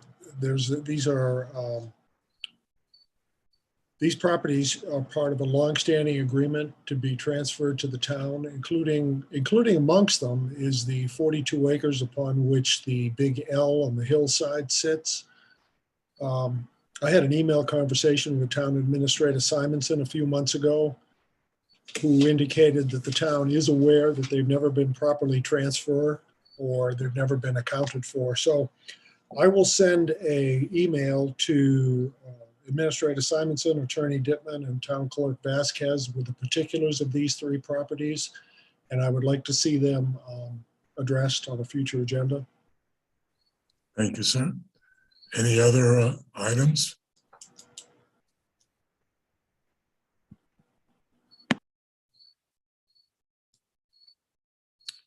Crickets. No other items? This late, I love crickets. Are you kidding? I can actually hear crickets. That's why I said that. So. That's really funny. If the door was open, I could too. Summary of action items, Madam Clerk. Okay, I've got number 1. We are to work with the school to determine if serving on the Student Advisory Commission counts as volunteer hours. Number 2, we're supposed to hang the pride flag. 3, Attorney Dittman is to research state statutes so the Board of Trustees can meet in person at least once before the term is over to ratify and validate every decision this board has made. That was from Trustee Caravas. Ordinance 1108 to be ratified with conditions at the next meeting. The next item is to bring a resolution accepting the IGA with CDOT to the next meeting. Number 6 is resolution ratifying the board's decision to support the ARPA funding for infrastructure projects at next meeting. Number 7, you'd like to see a survey on interest from the residents in using and paying for RV parking, perhaps an e-blast. And number 8, include what a quasi judicial matter is on the new legislative policy to be brought forward at the next meeting. Senator Simonson, do you have any additions? Yeah, let's add the educating the public about the ordinance going into effect in January. And then it's kind of unclear. Does the board want staff to continue to reach out to CDOT about alternative locations for the cell towers? I have that was a request from them, from the public, was that we continue to try to work on that, but I don't know if the board wants staff to spend their time there or not. Counselor? I think it's policy direction the board needs to give. I mean, my indication is that CDOT is going to be unwilling to move that, and some of the information that the citizens have received, unfortunately, is incorrect. The information from the state representative assumed that CDOT did not own this facility and that it wasn't in CDOT right away, and so that there may be a wrong impression out there that this facility can be moved to some place that CDOT owns, since it already is in CDOT right away and already is owned by CDOT. But I think certainly we could ask, and there's no harm in that. But given the past communication we've received from CDOT and from Crown Castle, I think it's unlikely that they'd be receptive to moving it. I would say, and I'll rely on the board, I would say make an effort. Don't spend a lot of time on it, because I don't think it's going to be successful per council's knowledge of the issue. But reach out so that we can say on the record that we reached out and our request was rejected. Or by some miracle, maybe it will be moved. I doubt it. Okay. And then disposition of the 3 properties. Did you read that, clerk? The very last item, I disposition. just have that under future agenda items. I'm sorry. Okay, that's all I have as well. Counselor? That was my list. I didn't have anything additional. Okay. If that's the case, I'll entertain a motion to adjourn. So moved. Any discussion? I mean, do we have a second? Second. Any discussion? I didn't think so. I'll call for the vote, Madam Clerk. Mayor Angelo, Aye. Mayor Pro Tem Browning, Aye. Trustee Carabas, Aye. Trustee Lowell, Aye. Trustee Rogan, Aye. and Trustee Waugh. Aye. This meeting is adjourned. Stay safe, everybody. Good night. Thanks, everyone. Good night. Bye-bye.